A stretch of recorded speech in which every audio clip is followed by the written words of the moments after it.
What's good? What's good? What's good? What's good, my peopleizations? What's goody, my peopleizations? Oh, we're going to get into it. We're going to have a good show today. We're going to have a great show today. You understand me? Jared Big Baby Anderson got arrested. Unfortunate. As I told you guys, this dude has a cry for help, man. He's having a cry out for help. Um, and people are not really understanding and taking it into consideration, man. He's having a true cry for help. You understand? You got a fight coming up, and you sending the cops allegedly on a wild, high speed chase, bro. That's not. It's not responsible, man. The people around him need to understand and identify. I've been saying this, and I'm gonna say it again. Jared Big Baby Anderson, my brother Stormy B man in the building. Go subscribe to my brother Stormy B man. What's up with you, Stormy? Jared Anderson, he has a cry for help, man. You understand what I'm saying? He needs help. You understand? He's in a position where he it's like he's Queen 71, peace of blessings. Uh uh he don't want to box, you know what I'm saying? Or I don't know what's going on with, but dude, the people around him needs to truly help him, man. They said he reached a speed of 130 miles an hour. What kind of car was he in? You understand what I'm saying? Like Pope Porter, my brother, Jones 23, Wayo Ahunu, what's up, family? Chef Dre Buggs, Marcus Young, JJ Short Deuce, Stephen L. Mack, Alice Glover, Razor 531, Lou Hayton, my brother, a pillar of this Blue Blood Sports TV, Jude 12, Orb Jones, Michael Fleming Jr., EJ McCory, Big Block, Main Biker, what's up, family? QY Dub Network, Jose Diaz, Jonathan 97, Mo 2013, what's up, family? Where you been at? Gabe Moore, Jonathan 97, Starter Kid Duke, what's up? Easy E9, what's up, family? Sam Mack, Boxing TV, what's up? Gilbert Vasquez, what's up? Boss Fan Full Time, Blaze, Mark Wonderlick, Big Truck, what's up, family? Geo James, Khalil 98, Will Smith, what's up, family? What's up, my peoples? There you go, my brother. Yo, what's up, my guy? What's good? You hear me good? My mic is off. You can hear me now, champ? Yeah, I hear you. Yeah, what's good with you? Can you hear me? What's shaking with your champ? Oh, man, shit, what's going on? Same old, man. Talking this boxing, man. Oh, yeah, man. Hey, can't nobody do it better. I appreciate you. Champ. Man, I missed you last time in Vegas. I was there for I'm the trying Super to Bowl. think if I was there. I've been in and out of town a lot. Yeah. Oh, matter of fact, you wasn't even there. Yeah, I'm on the shit. I'm on the east right now. Yeah. You in Philly. What you doing? I know you putting something together. No, I just got some people here, but I got family here, but shit, I'm gonna get around while I'm here. All facts. And mess with some of my people out here. I actually just left Phoenix. I was out there. I came from Phoenix to here. Yup. Yeah. Oh, that's what's up. Yeah, man, it's a lot going on in the sport of boxing, man, and in and around the weight classes that you campaigned at. Oh yeah, man, it's a lot going on, man, which is good, which is a good thing. Mm-hmm. Hey, I want to ask you this though, right out the gate. Did you see the situation right now? Because I was just touching on that with Jared Anderson, being arrested. He took the cops on a high speed chase last night or before. Yeah, what happened? They said he reached speed of a. I'm gonna read it to you because they about to hit him with a felony, man. They said that he's getting charged with a felony. Officers said Jared Anderson led them on a 6+ mile high speed chase at 130 miles an hour before being captured. Oh man, damn! This happened back home too, huh? Yeah. Shit. Oh, so why wait? So what did they find something or what? A weapon or something? No, they I know. Remember he had that weapon charge not too long ago, but they didn't say why they was pulling him over, and he just went on a high speed chase, man. Oh, okay, dang.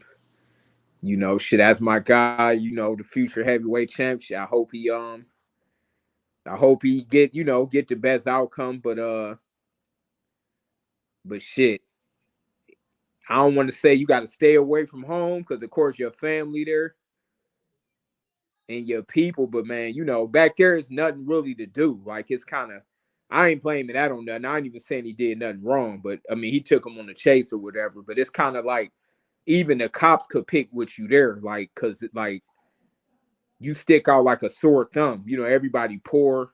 Ain't nobody really driving nothing. Like there, I ain't even drive. I don't even drive like nothing past like a you can't drive even no nice cars there. You're gonna stick out like a sore thumb. And that Mm-hmm. happened to me a couple times. Like, just a good thing the police knew me when they pulled me over.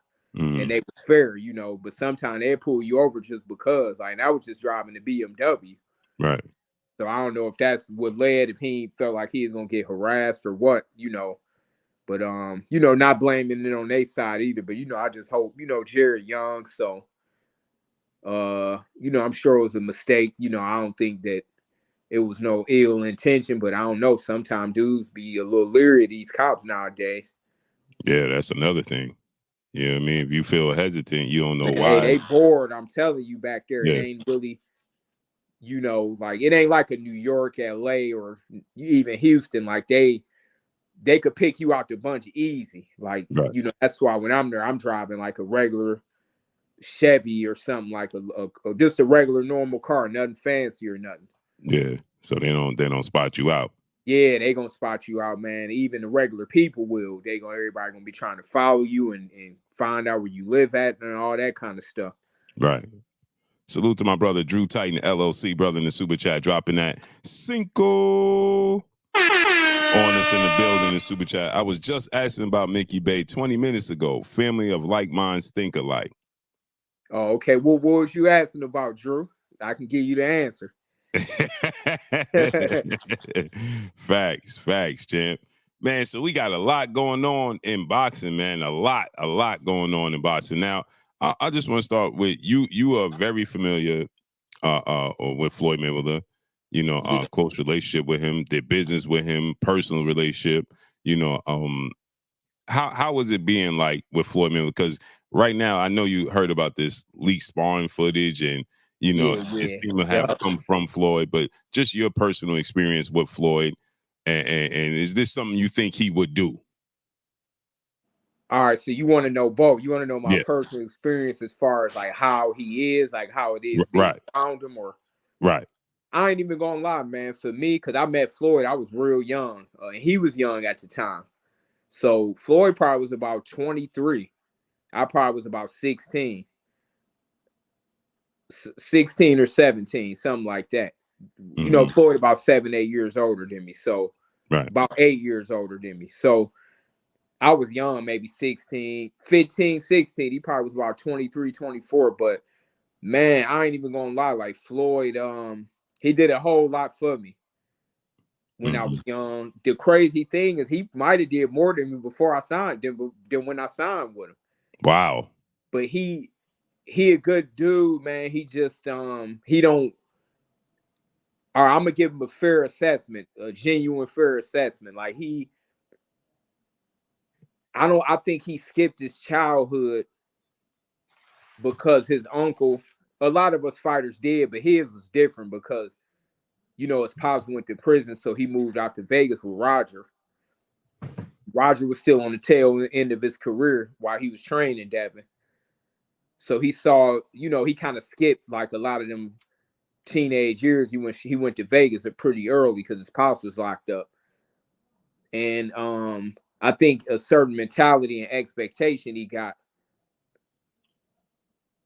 Floyd don't like to lose. I'm gonna just say that. Like, and he'd go to any measure to win. Like, you know, so even when they come to him and, you know, Bill, they kind of going back and forth. So he gonna make sure that he not gonna feel there's nothing wrong because he like, all right, you coming at me like this, I'm gonna come at you like that. I'm gonna just put the leak the footage out and you know give it to Ryan. Now I ain't accusing him because we don't know, but I think Ryan said he gave him the tape, right?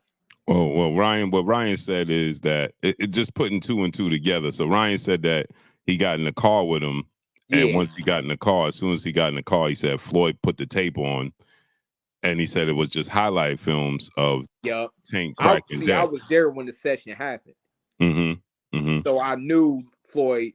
I'm like, okay, he might have had to do it, or his cameraman had to do it because I saw the session, and Right. that was like the session. That was the part of the session where Tank got off. Because you Mm-hmm. know you're not ever gonna get in there with a great fighter and they not gonna get their shit off on you. Right. That's with anybody. They're gonna get their rocks off for at least a minute or two, if not a couple rounds. But Floyd, man, I think he kind of lost himself and he needed to get himself back. And I'm gonna say that to him, even if he's saying it, I don't think he know who he is no more. Right. I think he lost himself, and he, Floyd to the core, he a good dude, but at the same time, he can be vindictive. Like, if he think that you attacking him, like he got a good heart and he'll do good stuff. But I think that he got so much fame and money that his reality is way different than the average person. Mm-hmm. So I gave him a pass a lot of the things that happened with me, like, because I knew it wasn't directly from him. Like, as far as his cousin robbing me, I ain't sugarcoating that, because that's going to be a part of my fucking documentary. Mm-hmm. Years out of my career, damn near a decade almost, because, he had the wrong person was managing me, his younger cousin. Like, I kind of told the story, but like Floyd intentionally didn't want that to happen, but it did. And it's like, it wasn't a big deal to him because he getting this shit, he ain't had time to pay attention to it. And so even though he did good things for me, the only thing he can ever say is, oh, but I did this and I did that. Like Floyd, I wanted my own longevity in my own career. You can't say, oh, I got you a title fighting it. I got that. I earned that. But what I'm saying is, like, the only thing like that I would say is he need to come on home. Like, the real Floyd that I know got a good heart. Like I say, he did a lot for me and my brother, and some of it trickled down, but it's things that happened that my mother and father couldn't believe, like, that he let happen, even though it wasn't directly him. But like Floyd, like, I can't see him. Why you ain't fighting? Why you ain't getting paid this? Why this happening? Why that happened? Even his own father. So I'm gonna keep it short at that part. So I'm gonna say that Floyd is so high up that he's so high up that his reality is skewed. Like, it's, for instance, right? If he, like, his money, for instance, like, he would have to bet maybe $1 million for to feel anything, $500,000, 200,000 every day, because he got fucking, he done made hundreds of millions and 500, 400, 600 million. So he just in a whole nother stratosphere, man. So he kind of like, I ain't the doctor, so I can't diagnose nobody and say they bipolar, but he hot and cold. I'll just say that he hot and cold. But when you on the cold side, he can show a side, and that's why I know why he's so good in the ring. When he get cold, it ain't no hit stopping him. He don't want to lose. Like, so I can understand why he never lost a boxing match, like, because that's what he do. But it's like, he gonna dig down and he don't want to lose. So if you come at him even in the way of a debate, he'll pay money, he'll do whatever to win. I don't care if it's to embarrass you. It could be a dead where he gonna go to the limit but if he feel like he back fighting out himself out of a corner, like, what I would like to see is him and Bill just, kind of squash it, even though it's entertaining. So I can't say that it's bad because it's good for the sport, but long as it don't get personal, it's cool. But I can't say that Bill is wrong because I know how he can be, Floyd, and I know how vindictive he can be, but Floyd is thinking he doing it out of a defense. Like I say, if you come to Floyd, like, man, he don't see that he doing nothing wrong. That's how I can sum it up. I can bet money. He like, no, well, his father said this about me, so shit, I'm coming like this, and he not gonna want to lose. So if he could, he gonna get you fucking. He gonna get the worst shit that he can get if he can, because he feel like he defending himself, but Bill defending his son. So I just hope that them two can just make it fun to where they like, all right, look, we might not get along, but it's good for the sport. We could just shake hands and just do it in the fun matter to where they ain't trying to do no personal stuff with each other. Devin is a young dude that looked up to him since he was 8, 9 years old, 7 years old. That's how I met Devin. Being around them, they the ones that told me about him. Like, man, we got this little kid. That's the truth. But Floyd don't really see that he doing nothing wrong because he in another stratosphere. Like, honestly, the way that he think and the way that he living, he haven't been like able to be like, this ain't me knocking him, but nobody been able to tell him something probably for 15, 20 years now. You get what I'm saying? Like, yeah, he's not grounded at all. Yeah, I don't think he grounded no more. Like, the grounded Floyd is the loving dude, and the one you see with his grandson. The one you see with his grandson is Right. Floyd. But I think that money kind of like, because Floyd is a kid at heart. Like, he liked to play. He liked to, he like a big kid just with a bunch of bread, and he loved boxing. But if you fuck with him or he feel like you fucking with him, he ain't gonna do no personal stuff like bring it to the streets or nothing. But he like 50. You know how 50 you do.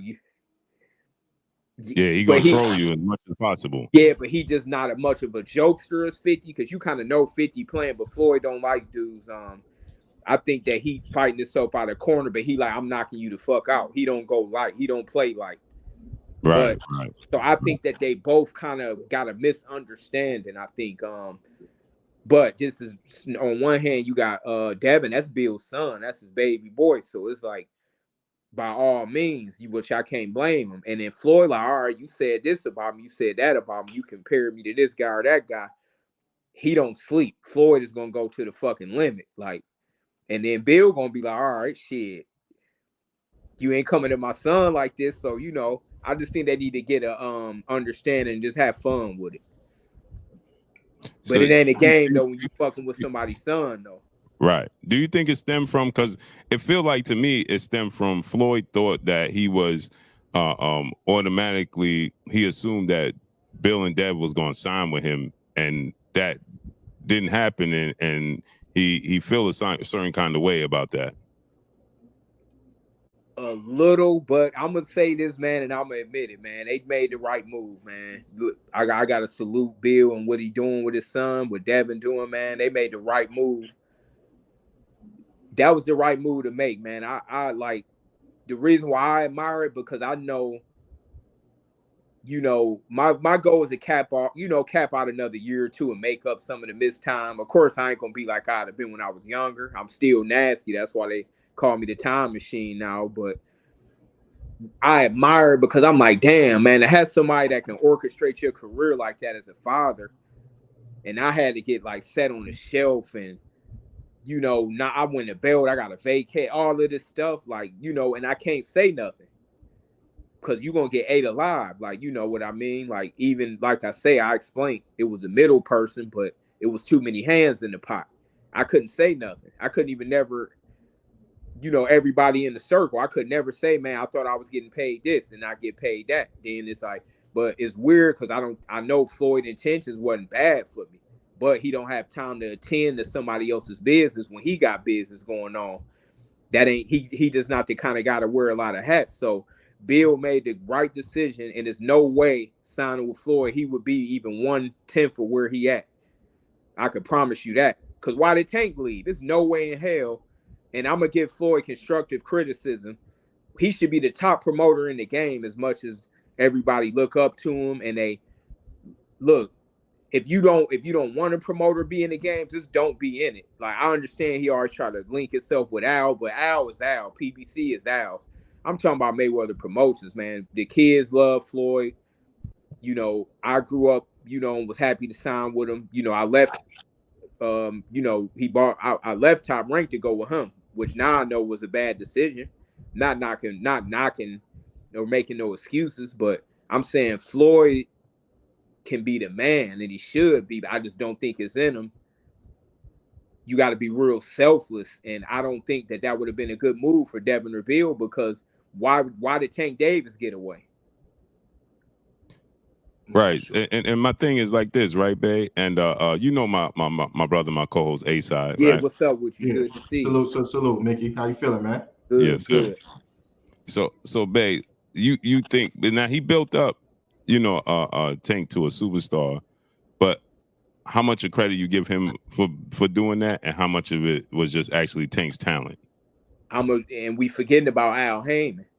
And Al. See, Al managed them already. See, now that's how my career was supposed to have been.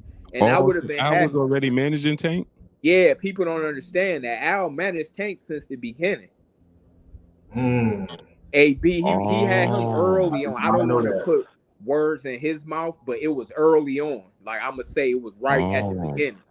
So that was my complaint. Like Floyd, Al come up with the family from back my same city, all of that. I look up to you, of course, like a big brother. I want the same manager as you. That was my main thing. Like, why can't Al manage me? It's gonna shoot to the moon. But I guess he wanted to give his cousin a shot, but his cousin never managed or nothing, so that damaged my career. Many years.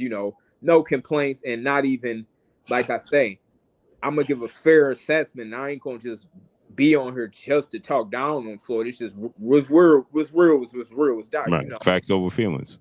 So Tank was already had Al. So Al pulled the strings behind the scene. Al was a good dude. Like, listen, if I was with Al, and I don't care what kind of feathers is ruffled, shit would have been 100 times better. But here's my thing, right? Floyd, I'll retire as you as my promoter. I just want Al to manage me. Really, I shouldn't have to go to him and ask, but it's politics. You know what I mean? So it's politics. So can you hear me, Blue? Yeah, I can. Yeah. So it's politics, but it's like, man, Tank had Al behind. Now I ain't gonna lie, Floyd did push him a whole lot. So yeah, he helped to start him a lot. But Tank had a lot of outside pieces and he had good publicists and was getting his own. He was getting his own publicity and all that, but Floyd did speed jump him. He did speed him because Floyd can do if Floyd pushed him.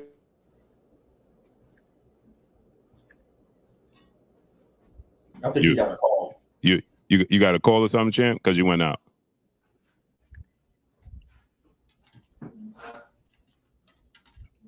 Yeah, I can't hear you. You might have to go out and come back in.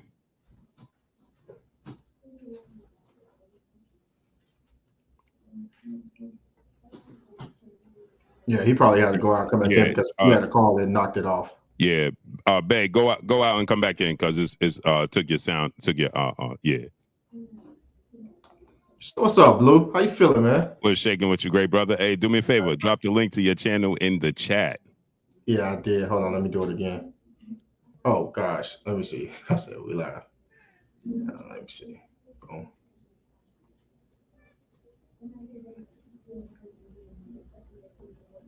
Everybody that's in the building, we have over 370 people in the building. If you're rocking out with us, we're interviewing some special guests for you guys today. Go ahead and smash the like button. Again, smash the like button. This content is not free, but you guys can pay your admission by smashing the X at the top right-hand side of the screen. Press the thumbs up button until it glows black and then come back into the chat. We appreciate all of you guys. Smash the like button. We got a special guest for you guys, Micky Bay. Appreciate y'all hear me now? Yes, sir. Sound perfect, man. So speaking on Tank, so Tank, AB, of course he introduced him. He might even put him with Al. AB might have already put him with him, but he was with Al well before he won the belt, and it could even have been before he even met Floyd, if I ain't mistaken. So now Floyd did do a lot, so I can't see this. The thing about Floyd, he could make magic happen. Mm-hmm. I just think he like Michael Jordan, to where he's so competitive it don't work out in the long run. I don't know what it is, but most promoters can't promote well. I don't know if they in competition or if they feel a competitive thing. But the only one I give is credit, even though him and Ryan be having their thing, is De La Hoya. He got the mind frame of it, even though his promotional company kind of went under. But I'm just saying his mind frame when it comes to business is a pure businessman. Like, you think of the best promoters, they never fought. Like Bob Arum, Eddie Hearn, Al Heyman. They don't have an interest just in themselves or one fighter. They want to get as many as possible. So that was never Floyd's goal for real. It was more like it was like a team up under him kind of. I don't think he ever was in it to be a serious promoter, or he would be the best in the game, like if he wanted to. But you got to be selfless and a different kind of, Floyd is a good like mentor, somebody to learn from, but it ain't no way you should let Tank leave. A dude that's that big, it's no way I wouldn't as a promoter, you don't let a guy like that leave. You see, he's still with Al. Mm-hmm. So that just tell you right there. But you know, maybe Floyd ain't care or whatever, but I'm saying Floyd is I don't think Floyd do certain stuff by harm, but it harm people. If you get what I mean, like he's so high on the mountaintop, he don't realize the stuff that he do, how much it hurt people. Mm-hmm. Not only mentally and spiritually, but financially and everything. He don't realize, like, I don't think he really coming from high. It's like a fucking hammer hitting you from the sky, like, you know, Right. versus a dude just hit you, bam, right there. Like I don't think he realized that. Like when you see dudes like Tank talking about he want to quit boxing and stuff, Mm-hmm. it's because Floyd's presence, and I ain't blaming him, but I'm saying when he do something, it's like a millionfold, not tenfold. It's coming from if you don't want this dude to put his finger on and say, no, don't do this, it ain't happening. Right. And that's what I'm saying. I got to be honest and say to Bill, he did the right thing and he did a great thing. And it wasn't no better move that he could have made that he made. He did a smart ass move by, you know, he went with other promoters, but they pretty much he kept his hand in it. But yeah, I don't think that wouldn't have been a good move. I'm gonna just be honest with you, to be all the way real. He learned his boxing from him, and I learned a fucking wealth of knowledge from Floyd. So I ain't gonna say I didn't. He a genius when it comes to boxing. Who would you say have more power in the sport of boxing, Al or Floyd? Al now, but see, that's the thing, right? Floyd got it as far as influence on the front end, which I think if he had the right team with Mayweather Promotions, if he just sat back and let them run and he was just like a owner and just was like, all right, I ain't gonna interfere, I ain't gonna have a chip on my shoulder. Floyd jump in too much. He too big to be jumping in. He like a Michael Jordan. He need to fall back.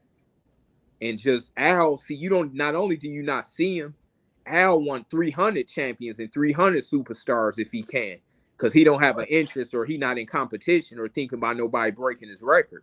See, Floyd competitive nature gonna come out to a lot. So I would say Al overall, because after the fights, who name do you hear? Al Heyman. I want to thank God and I want to thank Al Heyman, right? Right. Now they say that because Al is so selfless of a dude, and I ain't even going because Al, to be real, he didn't keep his word with me, and I know why he didn't, but I still love him and look up to him. You know, he didn't keep his word though. I'm gonna say that this is the first time I'm ever saying this. It was disappointing to hear what he said out of his mouth to my family and all of that, and not do it. Like I know why it didn't happen though. That's why when I say stuff, and I say, Devin lucky to have his father. Somebody that said, all right, damn, I peep game. Let me go ahead and go left. Like, we just gonna get our boxing and just keep it at that. This game is brutal at the same time. And it's sometimes stuff you can't even say, because you might have fighters or you trying to make a move is weird. Like a lot of people go through it, but the crazy part is Al and them said they ain't never seen a career go as crazy as mine though. I put that on everything. Mm-hmm. Yeah, they like, man, we ain't never seen it. That all just come out. But just speaking on, Floyd and Bill, and they made the right move, man. So he shouldn't be mad at that. I kind of think just the fact that he hearing something and that make him shoot back, then Bill hears something that's gonna make him shoot back. That's his son. And then Floyd, like, man, keep my name out your mouth. So I think that they just need to have fun with it so it don't get serious. Salute. We got the champ in the building, Andre Darrell in the my building. Guy right there. Yes, sir. Dropping that Cinco on the super chat. He said, I've heard the same thing, Mick. It say from so many other fighters over the years. Crazy. Floyd even want to manage the way he plays his fighters. Man, listen, hey, that's my brother right there, Andre Darrell. I mean, we knew each other since kids. We both had the luxury of both even being with Crump together, under Emmanuel Stewart together. He knows some of the behind the scenes stuff because I seen him go through it. Like, right. It's times that me and him had to pick each other up. Like, man, we gonna get our turn. We gonna, it's times that we both had it hard in this business because of certain big names. But like I say, man, that's the thing, man. That's why I don't knock certain people. I like the mentality. De La Hoya might not be the best, like, See, all right, when De La Hoya had Richard Schaefer and Al, we know what happened ultimately, but look how well they was doing. But you know why that was, even though it kind of went left, man, he fell back. He let them do their thing. He wasn't competing with them saying, oh, these are my fighters and this, that, and the other. Oh, I made them. Listen, all right, now going back to Al. I mean, Al was already the biggest concert promoter in history in the music game. Already, you know, I ain't gonna put his personal business. Like, you know, he already was tied in with all these networks and got Antonio Tarver. People wonder how when he wasn't doing his career was slow, he finally got the Roy Jones fight. Boom, Al Heyman. Vernon Forrest finally got the Shane Mosley fight. Boom, Al Heyman. Montel Griffin, Al Heyman. I was supposed to be along with Andre Guerrero, right, the first fighter to sign with him after them, like that beginning crop. Me, Andre Guerrero, my brother Andre Berto. And then, you know, I ended up going with one of my favorite people in the world, though, James Prince, because I knew him as well since I was young. A guy that don't get a lot of credit that actually managed Floyd too.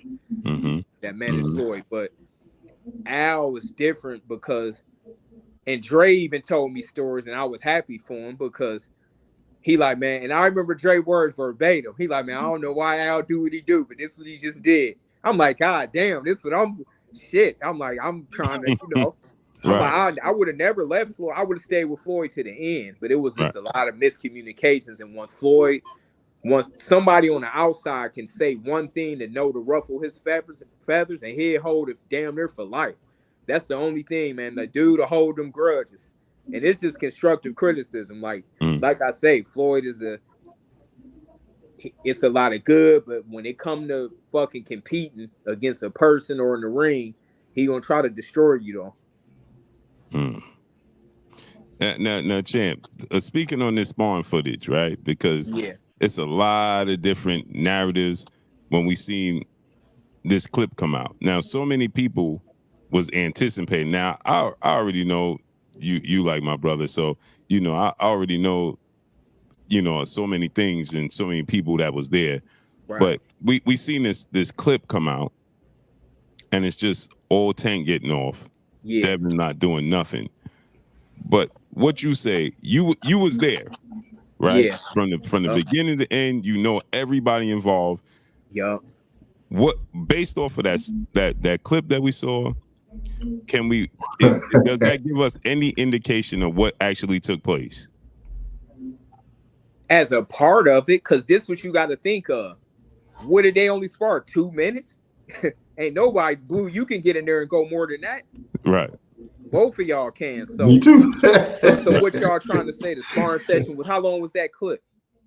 A minute and 40 seconds. So what y'all trying to say? They only went a half a round? Come on now, man. They went a long time, and because that was my first time seeing Tank, because AB brought him out. So I'm like, let me see, what he about, because they was talking highly of him. So they sparred for a while.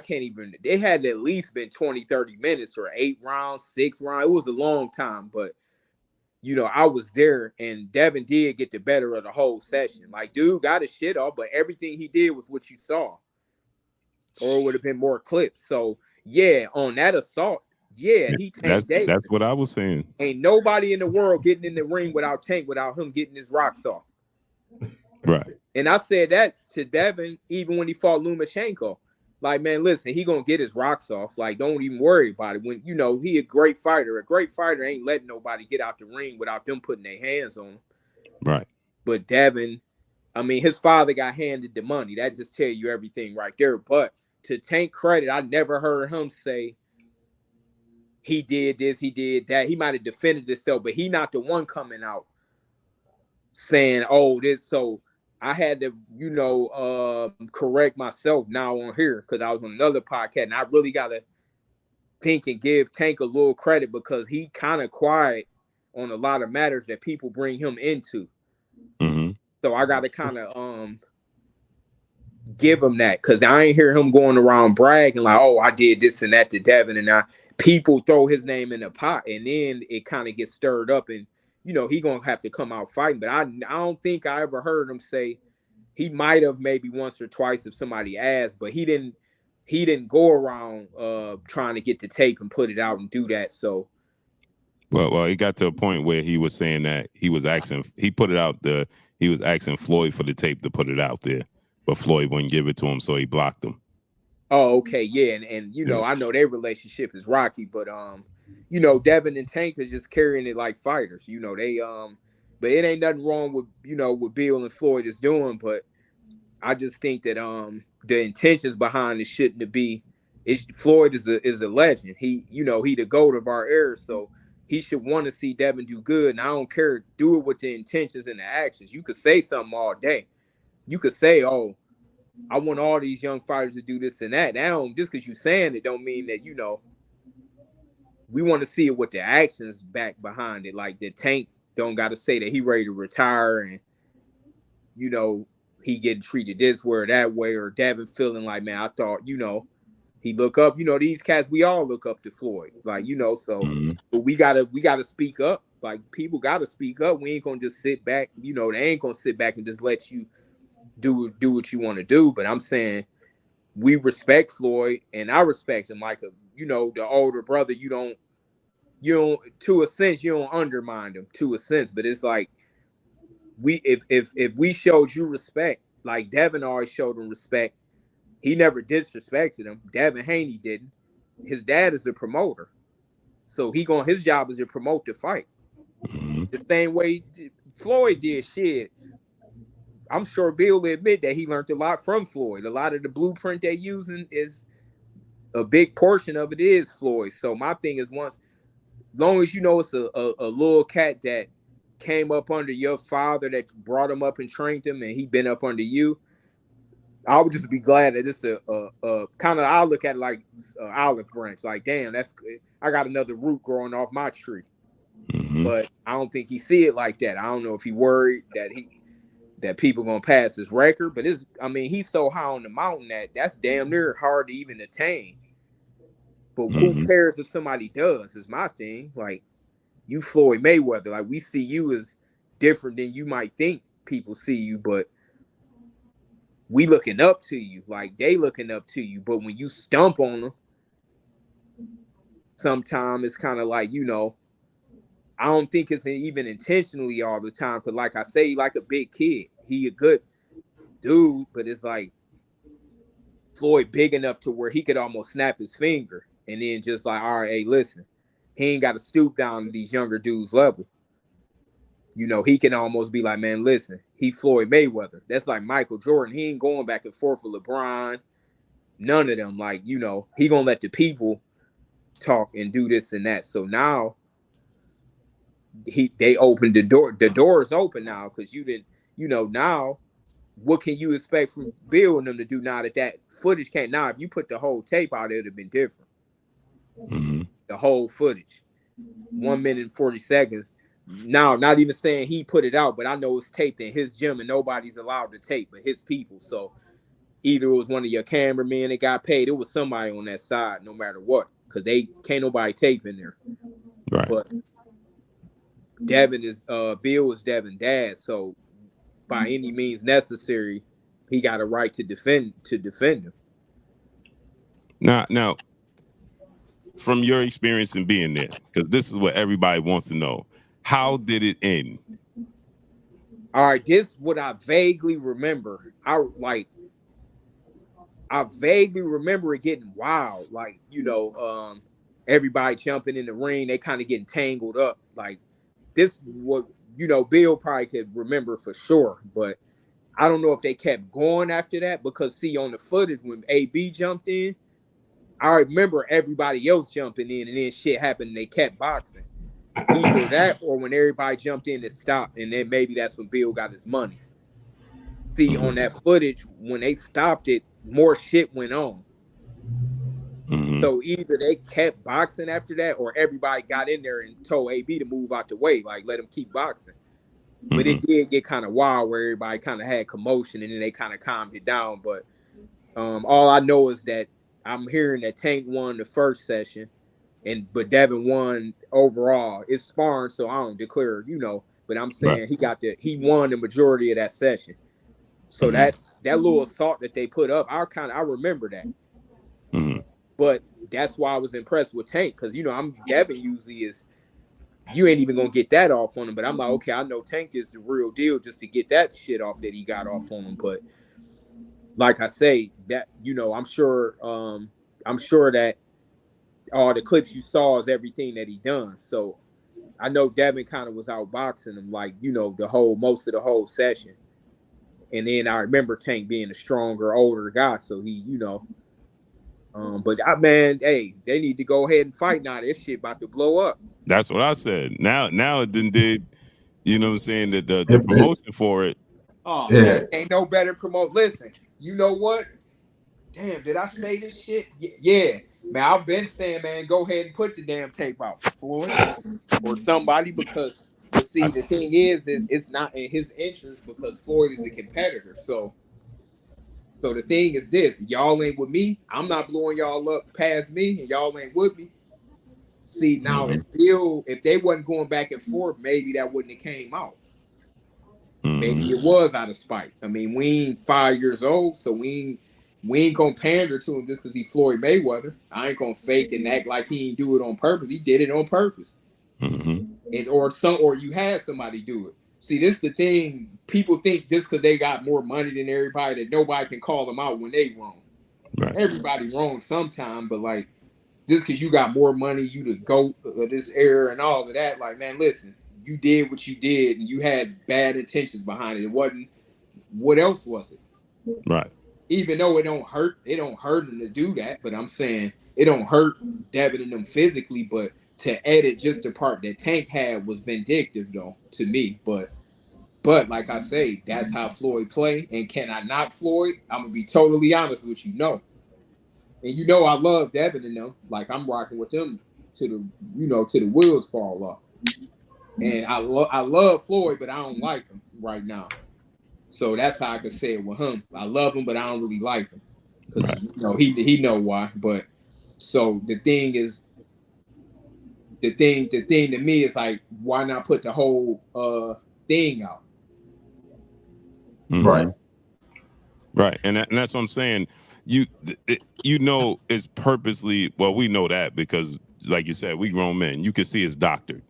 There's no way these clips is just they bouncing around. So at one point you see Tank throwing punches, and the next thing Tank got his back on the ropes, and we don't know how he got there. Oh, you know what I'm saying? It was edited, man. Listen, it was a good ass session. I'm gonna tell you, from me seeing that, I'm like, damn, they would be a hell of a fight one day if they, if they ever meet up. These two, I already been to Devin, but me seeing him, I'm like, man, I never seen nobody that impressed me like that in there with Devin. I'm used to seeing Devin watching everybody, so I was impressed with Tank. I definitely was impressed. I'm like, shit, that's gonna be a hell of a fight down the road. Hey, babe. No. Go ahead. Go ahead. No, go ahead, great brother. No, he just made a good point. You said you used to seeing Devin watch people, and you a fighter, so you know the difference between when somebody's fatigued, they tired, they out of shape, and somebody that's just getting hands put on them. You see what I'm saying? Yeah. Did Tank really look fatigued to you because you was there? Did he look out of shape? Did he look tired or did he just look like Devin was just a better boxer that day? All right, this how I look from. See, then remember I didn't know Tank, so I wasn't looking at him as a person how I looked at him a year from then, or me already knowing him. I have expectations. So then it was like a blank canvas. I'm like, who is this little cat? But then I'm like, okay, damn, this dude can go. So it ain't look like he was out of shape. I ain't gonna say he definitely wasn't out of shape. He wasn't out of shape. And the reason why I say that, because a lot of people were saying that he was out of shape. He wasn't in shape. He was tired, and that's a crazy narrative, right? Because as long as Tank is doing something good, then it's all good, right? But as long as when Tank mess up or do something bad, everybody got a million excuses for him, as to why it looked the way it looked. Hey, and I'm glad you brought up a good point. And this the crazy thing I say about, because Tank ain't saying none of this. So here go where the fans don't know how to be neutral. Like, I'm rooting for Devin, of course, if they fight. But I could still be neutral as a boxing person and a boxing fan and a older boxing guy to give Tank his props. Tank's still nasty. He's still one of my favorite fighters in the game as far as in the ring. He cold. And of course, I still don't think he could beat Devin, and I'm a root for Devin, but I ain't gonna take no icing off Tank cake. People don't know how to do that. So here's what they do. Like, instead of them keeping it real, they got to go all the way overboard.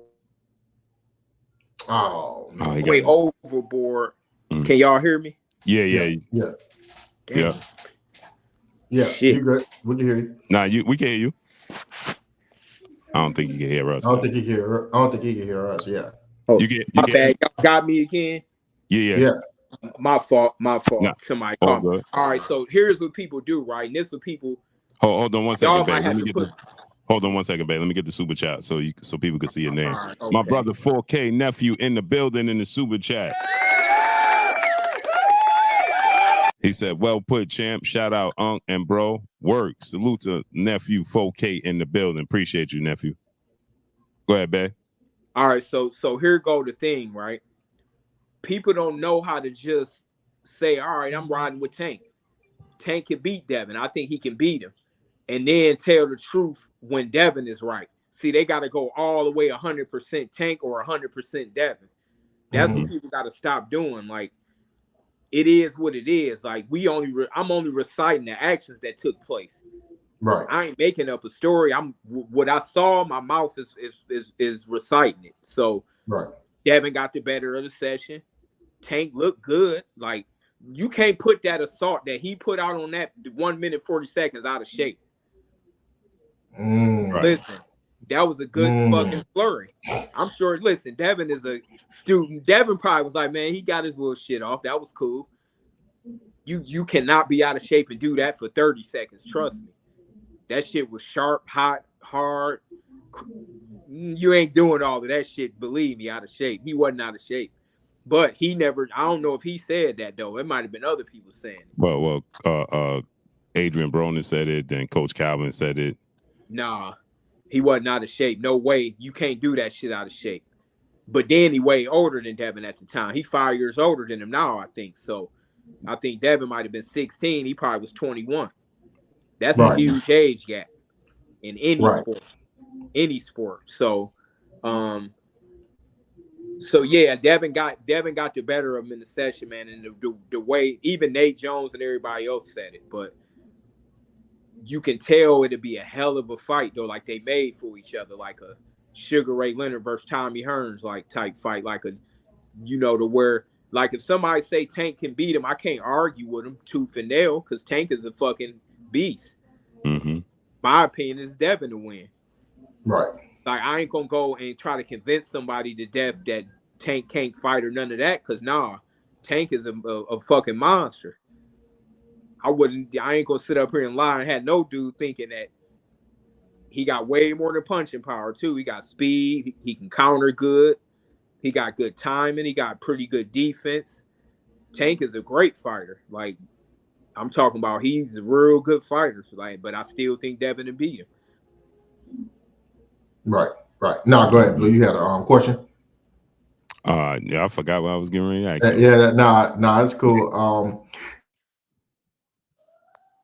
Don't blame Afros. Yeah. I'm good now? Yeah, you good now. Oh, I hear you. Okay, so here's the thing, Mickey. I don't blame Ryan Garcia for putting the tape out, right? He's Devin's opponent, right? He's supposed to do that. It makes sense for him to do that, 100%. Right? Here's my thing. Why do you think Ryan put that tape out aside from him being Devin Haney's opponent? Do you think he put that out because he need Devin Haney's mind to be a little bit more shook up so that he can kind of, even the skill gap? Because if Devin don't go in there focused and go in there a little bit cloudy, and angry, then he got more of a chance of landing a big shot on him. Hold on, let me tell you this. That was a big mistake. They should have never put that shit out. Break it down. Get his ass beat. Listen, he was gonna get his ass whooped anyway, but man, he was gonna get his ass whooped more. Like, Devin is Devin more of an action person. That's why he let his father do most of the talking. people always be like, oh, why Bill always the one? Number one, that's his father and his promoter and manager. Right. So he got every right to do that. That's smart because that's not his game. Devin want to train and fight. Well, you know, he let everybody else do the talking and they don't even live up to it. You know, that way Devin ain't got to do all that damn waste all that energy talking. He could train, but that made it worse for Ryan. He gonna beat Ryan ass even worse now. But let's play a little bit devil's advocate, right? Dude, that's Wait, what before you get to that, I'm gonna ask you though, babe. Just stylistically, right? How do you see Devin's approach being just based off of not giving away too much, but just based off of what you see from Ryan, and what you see from Dev? Like, how do he get around that the height, the length, the hand speed based off of that? I'm so comfortable, I give it away. Woof, woof. Man, listen. Nah, I ain't gonna take no credit away from Ryan because Ryan can fight. But this the thing, he got the ability. He remind me of, like, you know how people use the term when they talk about fire. You can use that shit to burn down the house, or you can cook with it. Ryan don't know whether he gonna cook or burn the fucking house down. Okay. Because if Devin fainted his ass, he gonna swing wild as fuck. Even though he can hear me saying this, because he ain't gonna know when it's gonna come when he fight. Which you gonna swing that hook? He don't throw the straight right hand. It's more loopy. Now Ryan can fight, so I ain't taking nothing away from him. But he don't fight up here. Devin is up here. Like, you can't fight off emotions and reaction. So really, that's gonna play against you. All the videos you putting out, because like I say, you can cough. That dude gonna jump and throw his hook. It ain't no time for him to do what Derrick James, and Derrick James is a great trainer, but it ain't no time for him to fix his head being in the air. Him just reacting and throwing punches just because he think the dude is right there. Everything is all over the place. So he got great ability. Like, he got speed, he got power. He got some killer instinct in him. You know, he'd go for the hurt, but that ain't gonna work on Devin, because even when you look at when he fought Luke Campbell and he knocked him out, right? That was kind of I ain't gonna say a lucky shot, but he just ran in with his head in the air and threw a body shot and it landed. You get what I'm saying? Right. So that ain't gonna happen on Devin. I've been saying that he throw punches without knowing where they gonna land. He just let them go. Hey, guess what? It's gonna work on 95% of people. He gonna get them out of there with that. But against Devin Haney and a guy like Tank, it ain't gonna happen, because Devin is methodically in there thinking like, all right, he's still not gonna underestimate Ryan, because he's still fighting the dude with some power in his hands. Yeah. You gotta earn the victory no matter who you fighting. But Devin gonna go in there and test the waters, but I think he gonna beat his ass, because he gonna feel that he the same guy that he fought in the amateurs. He gonna say, oh damn, this dude ain't get really better than that. The only difference is we got our headgear off. He ain't shit. I didn't think about that. That's what Devin gonna feel. Now, I knew Devin what he was gonna feel when he fought Loma. I'm like, he gonna feel the fire, because dude, a veteran. Loma's nasty. He ain't letting you get up out of there without getting his rocks off big time. So, you know, that fight, you know, I was proud of him getting the win, because I knew it was going to be a tough fight, because he's 10 years older than Devin. He got a lot more experience and he a real crafty fighter. But I knew after fighting him, it was like a graduation. It was going to take him to the next level, the same way the Linares and even fighting the Gamboas and stuff. Yeah, people could say they ain't this right now and they ain't that. All right, we'll put y'all fighters in there with them, y'all prospects, and see what happened at 21, 22, and see what happened when Gamboa or Linares land their right hands on them. Right. It's a whole nother story. So Ryan, man, I just don't think he got a big enough heart under the stage. I think he got ability. He got power, speed, but I just think Devin gonna pick him apart and possibly stop him late. Right. Yeah. 1,000% agree with what you just said. Go ahead, brother. Salute to Lance Shepard, brother, in the super chat, dropping that Cinco on this in the super chat. He said, I'm talking about this yesterday, Bay. Ryan should have never posted that video, because I know that video turned Devin up. Hashtag keep punching team. Salute to Lance Shepard. Much love to you. Yeah, man. Like I say, Devin is sometimes you don't want to wake up a sleeping giant. Let the motherfucker snore. so, Let his ass snore. Go so, tuck him in a little more. Mm-hmm. Make sure he's comfortable. Let him. Some dudes, you got to play chess. That don't mean that you a sucker or you scared or nothing, but right. let Devin stay. Even though he vicious in the ring, but I'm saying out the ring, Devin a nice kid, man, polite. That, Blue. Right. Right. I mean, dude is, you could let your son look up to him. Like, Right. that's the kind of guy he is. So, right. This definitely gonna make Devin is real competitive. So this shit gonna make him want to fuck Ryan up, but it's gonna be strategically. He not gonna run out there and fight like Ricardo Mayorga. Right. Yeah, he gonna do it strategic, but he gonna put a little extra sauce on there now. Like, okay, I want to be able to break this. You being a champion, fighting at a high level, being a trainer, this is your brother fighting at a high level. You just this is just who you are. It's not what you do, it's who you are, right? Right. When you look at Ryan Garcia compared to from me and A-Side's view, right? I've been in and around the sport of boxing forever in my life, but never fought like that. I didn't fight at a high level. You know what I'm saying? Right, you know every angle from you promote fighters, you put on shows, right. You a trainer, you a champion. He did everything. That's pretty much everything. You know Al Haney, you know Jay Prince, you know Floyd. You know what I'm saying? You see every angle, Bob Arum, everything. From your eyes, when you watch Ryan Garcia from the amateurs to today, is there a big change? What's the difference from that? I think the main change is he don't have a shirt and he don't have a headgear on. I say, I think Ryan got the ability, but he don't know when and when not to do stuff. Like he a reactionary fighter, so he not like a chess player, like with the attributes of a great boxer. Like, I'm gonna be real with you. Like, just say he had a great teacher coming up. Like, I don't know who taught him, but he damn near got the same attributes. He not as good as him, because this is who I always like for Dev to look at. You could say Sugar Ray Leonard as far as like his speed. Yeah, like his height. He like 5'10", 5'10 and a half. He got the speed, the power. He get mean like when he get like, but he don't have the IQ. He don't have the IQ and the nuances though. Devin got the nuances of Sugar Ray Leonard and the IQ to where he know where he's supposed to be moving, where his feet's supposed to be. Don't throw this punch when you too fucking tall. Shit like that.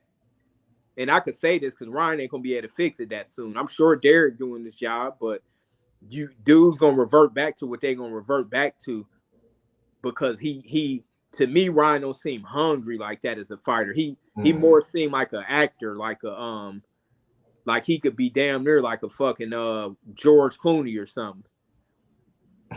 I think he's on that tip. This is what I always say. I always say Ryan Garcia have elite talent and speed and power without the elite fundamentals and technical know-how to cultivate that power. So 100%. He has the elite talent. His talent is elite. It's on the level of a Devin. It's on the level of a Tank. It's on the level of a T.O. But his know-how is not there. And I love the way you said, with the fire, you can even cook with it, or you can burn down the house. I was like, that's a perfect. Because he gonna burn the house down most of the times, like to where you like, damn, Ryan, you had a good ass steak cooking and you left the house and went to you went to Walmart. Like, man, you fucking was cooking a good ass steak. You fucked around, went to Walmart, left the stuff. Hey, you left the paper towels that fell over. Hey, the paper towel fell over, went to fire. That's how Ryan is, and Ryan not locked in. He ain't locked in, man, like Devin. Man, Devin is locked in at this boxing. Like, he locked in. Like, you best believe he might be training right now. He locked in. His pops is locked in. Everybody locked in, man. But it's a fun fight just because Ryan is going to come out on some stupid shit trying to, but he going to revert back to who he is. Like, I be seeing Derek James try to calm him down even at the press conference. you know. But I just think when he fight, he gonna revert back to who Ryan is. Like he don't even throw the jab like that. As long as his arms is how fast he is. And I'm comfortable saying all of this because he ain't gonna be able to. Because I mean I know everything, Devin. You know they already know what to do, but I know like all you gotta do is this, and this easy work. Stop it. You know what's the thing that gets me right, babe? I was watching these clips, and you know you a fighter, so you know you put up clips and we see what you want us to see. You know what I'm saying? Yeah. But when I watch Ryan's clips, he's more focused on what people think than actually making the changes, right? Oh man, exactly.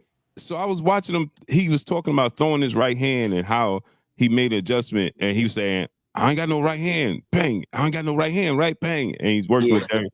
Derrick James looks so disengaged. I think I know what you're talking about. Yeah, and like Derrick James looks like his chin was in the air when he did it. Hollywood stuff, you know what I'm saying? And it's like, Derrick probably like, man, this dude fucking nuts.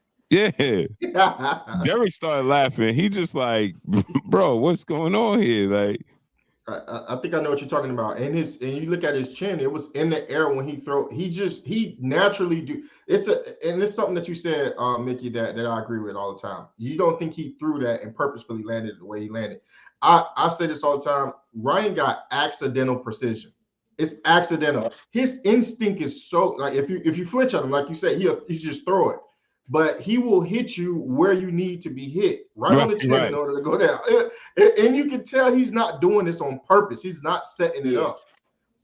You hit it on the nose because this the thing, though. Because he's so damn fast and explosive. But here's the catch, though. With Devin, he know to be in this. He know the word that I always say to him, and I'm sure they doing it in camp. See, Devin came up under the right people, and he got his pops keeping it, him tight. You not gonna catch him slipping because he expect what you gonna do. You gonna try to wing some shit. You ain't gonna catch him slipping. On I ain't gonna get this one part away. But but because I don't want to teach other competitors that might be fighting him or something. But I'm saying Ryan ain't gonna catch him slipping for a reason. But he could throw all of that. But at the end of the day, I still Ryan is good for the sport. I just hope that he stay hungry and go and win him a belt. Go ahead and get him a belt and keep going because I'm enjoying the way they building the fight up. They did it. I seen one of the press conferences. Bill kind of, he turned it up. It was fucking boring as fuck at first. Oh, which one you talking about? You talking about the first one? Yeah, I watched that one. And Brian and Bill and Ryan kind of turned it up. And then I'm like, damn, this was pretty good. But Ryan, I don't know, it's something off though, man. Like he it's something off about him right now though, mentally. Yeah, and that's what I'm saying. I hope he get to the fight. Every day, right? He's on social media, and it just baffles me. Like he's posting different women every day. Talking about, I think I'm gonna marry this one. I think I'm married. Like it's like his focus is you could tell he might be you could tell he might be a sucker for love. Like he better concentrate on this fight though. Yeah, you could tell that, but Ryan head don't look in it to me. Like it looked like he gonna be walking down the aisle with 10 different things on his mind. Down when he walk into the ring. Devin locked in.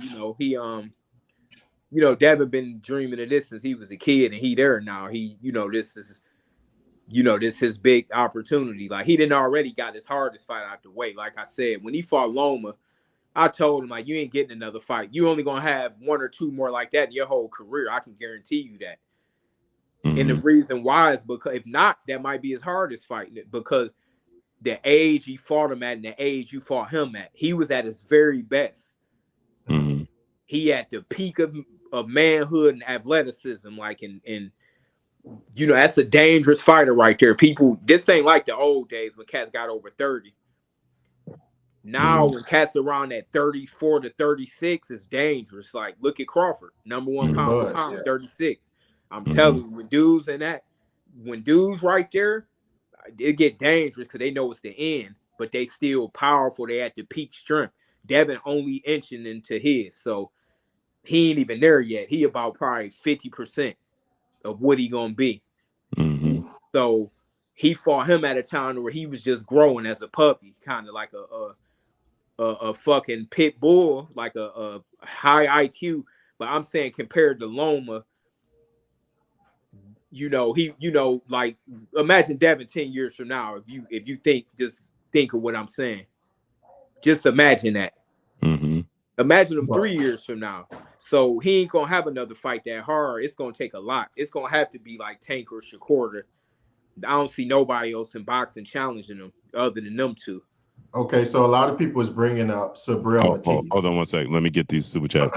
Salute to great brother Drew Titan LLC, brother in the super chat, dropping that Cinco on us in the super chat. I said that Ryan looks like a villain from Miami Vice. Facts. Lance Shepard, brother, back in the super chat, dropping a half a dub.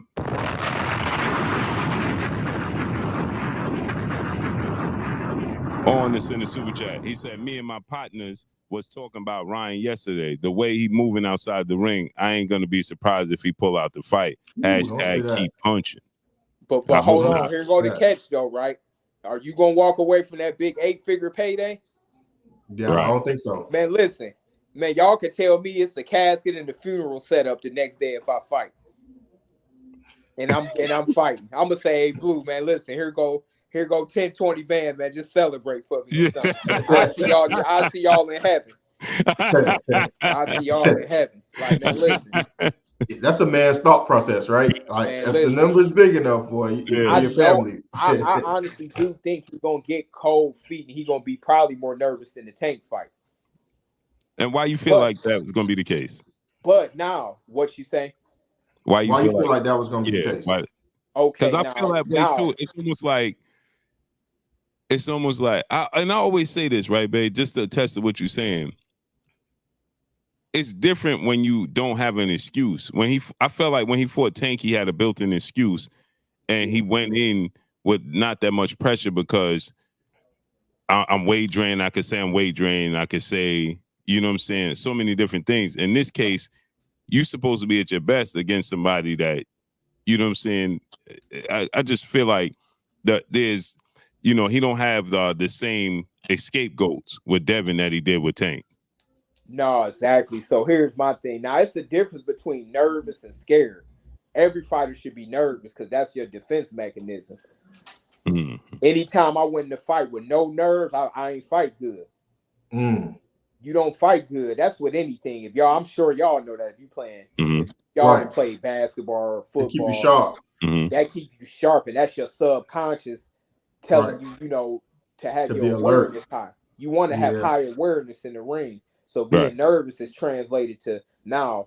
To me, I think that he might have fear this time, to where fear of the public shame, like fear of damn. I thought, all right, it's fun and games now, but now it's April 18th. The fight is 2 days out. I gotta back this shit up. I said, or everybody I'm gonna have to fucking cut my social media off because I care what they think. Right. See, I think that the public pressure is gonna get to him to where it's like, all right, you gonna do what you said you do? All right, I bet all this money on you. You better win. It come down to all of that too. People getting fooled by hearing all the stuff you saying. They gonna be in the lobby like, man, I just bet 50,000 on you. I bet 20,000 on you. I bet 100,000 on you.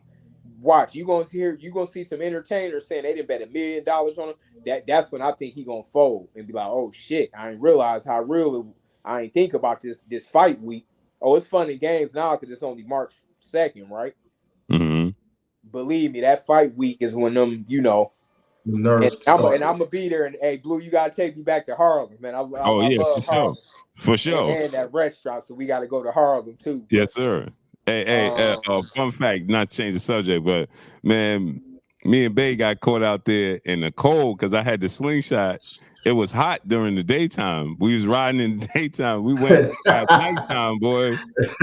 Nighttime fell on us, boy. We was out there freezing, boy. Hey, I love it though, man. You made me love Harlem though.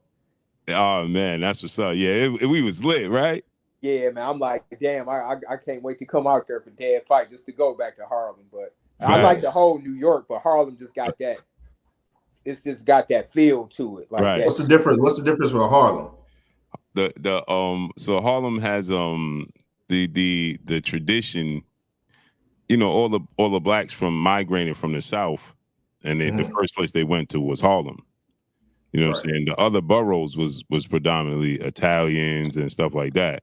You know, Brooklyn, you know, Harlem was just the richness of it. You know what I'm saying? It's just a different type of It's a different spirit in Harlem. Yeah, it's the culture. You know what I'm saying? Yeah. It's like that's where the elders are. You know what I'm saying? Yeah. Like it ended up spreading to Brooklyn, Queens, Bronx. You know what I'm saying? And now you have like Spanish Harlem. You know, it's different parts, but you can still get the sense when you go there. You can feel still our presence. You know what I'm saying? Yeah, man. I ain't even gonna lie to you. Yeah, it got that feel in the air, like, cause you got to think. Sugar Ray Robinson and Joe Louis went from Detroit to Harlem. The way that we all went out to Vegas, everybody back then went to Harlem. Right. All of the musicians, the boxers, entertainers, and you could feel it in the air. It's just like you know, and I respect y'all hustle out there too. Yeah. Cause you know I'm from Cleveland. We went through everything, man. We was in the sling just tearing the streets up. Hey man, cause I'm from Cleveland. You know, Cleveland is, you know, right by Detroit. It's kind of like it's slow there. Like it's see y'all like it because it's the opposite, but I like y'all opposite. How quiet. You know, like Cleveland and Detroit and places in my area is like everything is abandoned. It ain't no life to it. Right. The people are the life. Right. And that's what I like where I'm at here now in Philly. Like, you know, y'all got hoods, but it's life to it. Right. Ours is like, damn, it ain't no life. Like it's kind of like you got to draw up everything from. It ain't like Harlem got that hustle in the air. Like, yeah, we got hustlers, but it's more like it's slow. Like everything is like slow. Like y'all got a pace that's just different. Like, you know, y'all just move. Y'all on the move. Y'all fucking just, you know. It's real vibrant. In that like city. You can feel it in the air. You can feel the spirit in the air. That's just we was out there. That's how we got caught in the coca. Me and Bay was out there. It was 1 o'clock in the morning. Yeah, we through every borough. We went through fucking all the boroughs, though. Yeah, and streets is packed. Like it's like it's the 2 yeah, 3 man. But it was a good vibe. Like it was like, you know, like it was a good vibe. Like when our streets packed, there's some confrontation all the time. Right. Like cause it's everybody poor. Like they ain't thinking like y'all smart. Y'all fucking turning out. Like now we got a hell of a lot of potential. Matter of fact, Al Heyman, Don King. You know, we got a lot of good talent, but it's like y'all see the big picture there. Like where we from, somebody rather get 10,000 a day than $1 million in 2 years. Right. And somebody explained that mentality to me. I'm like, damn, that makes sense. Because I asked, like, man, why you think we got all these good athletes around here and they always hit the streets or they don't go far? He like, man, because dudes here is they addicted to that fast, short money. Like dudes have passed up $1 million or $2 in 2 years, even if they know it's coming for sure. They want that 20,000 now. Matter of fact, Ricardo Williams said that. Tell you remember the legend from Cincinnati, Ohio. I'm like, man, you explained that shit good because I didn't know what it was. Like, man, we be having some. LeBron ain't the only one. I had a dude in my neighborhood back there that was as good as, like, I ain't gonna say as good because LeBron, but I'm saying he was ranked right behind him. Right. But he literally chose to stay in the hood and was supposed to play for the Hawks, but he ain't want to leave the hood. I'm like, and he got caught with an armed robbery and went to prison. I'm like, man, you turned down millions of dollars to kick it in the hood. And this dude ended up going to prison for like 5 to 8 years. We got people like that. Everybody got them, but I'm saying, y'all, you know, Dame and all them people, y'all got to look. They see the bigger picture. Like, yes, it's hard to think out the box. Yeah, like people don't even know Al from Cleveland. That's what's crazy. And you know, it's just funny you said that. You know, the top 10 pay-per-views in boxing history is all Don King and Al Heyman. Yeah, and you know what's crazy? One grew up with these grandparents and one grew up with my other grandparents. Yeah. But see, Don, that's wild. See, Don was more of the hustler, but Al more different than people think, though. He ain't no square. Like, people think Al is, I ain't gonna say, Al still, Al a good dude, though, man. Yeah. Don is, but he a stone cold hustler, though. He can't. I mean, we know what he went to prison for, but I'm saying Don shrewd as hell, though. Yeah, Don ass, I got a few words for him. He old, but I'm gonna give it to him politely though. Yeah, but it's some shit that, Don I'm gonna give him some polite words, but yeah, they they cool. But like Al's so low key that people don't even know they don't even know who he is there. Right. I asked the mayor before and they like, who? Al. Then I brought up music. They're like, oh, you talking about dude that was a promoter. They're like, oh, I ain't never seen him or know what he looked. They thought he was white. Right. They was like, is he white? They was like, he black? They didn't even know that. That's wild. He the real ghost. Yeah, facts. Salute to real. I didn't see Al in the grocery stores and nobody knew who he was. But I guess that's a cool life to live. That's a good thing, yeah. The people there, it's too many poor people there, so But let me even quit talking about it now because he might be in the fucking grocery store tomorrow. Yo, what's so crazy? It's who he like? Warren Buffett. Warren Buffett, and he be on TV, but man, Warren Buffett can move through the city and people be like, don't even know who he is. Yeah, man, that's kind of good though, because that's great. Yeah, you don't want to have to always, look out for everything. But man, I definitely love New York though. Salute to Lynn Shepard, brother, in the super chat, dropping that Cinco on us in the super chat. He said, he said, babe, you know how he be talking about his mental health all the time. Now he drinking and smoking before the fight. Think about it. Hashtag keep punching. Listen, he want that bag. Look, believe me. Here go the thing. Hold on, before you get that, let me get these other super chats off so you could just no interruptions. Smoking Joe, brother, in the super chat. He said, I think a lot of people is underestimating King Ryan Garcia. Brandon Broussard, brother, in the super chat, dropping that half a dub. On us in the super chat. He said Ryan fights like a track runner that stands straight up in the air coming out of the blocks. Urban no for sale.net, brother, in the super chat. He said Tank in 5 8-ounce gloves. He said Tank gonna knock out Dev in 5 with those 8-ounce gloves. That's what make the big fights. I can't argue. I believe otherwise, but we need people on both sides for it to be a big fight. Oh, for sure. Yeah, you need that. So that's a good thing. I think 2025 is the year they should make it happen. I ain't even gonna say this year. Let it brew to about next April. Right. So about a year from now, let him get it on, and maybe Ryan, maybe Tank could go up and get the belt from Rolly or Pitbull. Maybe he gonna go up and get that belt, and then they fight one more time. No, that'd be he get this fight with Frank Martin, which is a good fight. That's a good credible fight that he got. I think that was the best available opponent that I was looking for him to fight. Somebody's gonna come to win and ain't gonna lay down and good solid fighter. But I think him and Devin to be huge like next April or next May. Las Vegas. See, I want to see it right now. I don't want no hiccups. No, it could be at the end of the year too, like November, December. Yeah, I'm just scared. I'm scared of hiccups, man. I don't want nothing unforeseen. That situation with Earl, then the situation with Wilder, with Joshua. Oh man, I don't want that. Yeah, no hiccups. Earl getting that car accident and man. Salute to my brother Myrick, my brother in the super chat, dropping that. Salute. salute. On this in the super chat. He said all about the U. Love the hat, A-side. Salute. Miami all day, baby. You from Miami, right. A-side? Yeah, I'm from Miami. Oh, I ain't even got to tell you. I ain't even got to mention that. Everybody from Miami. Yeah, that's a whole different beast right there. Yeah, I ain't even got to say nothing.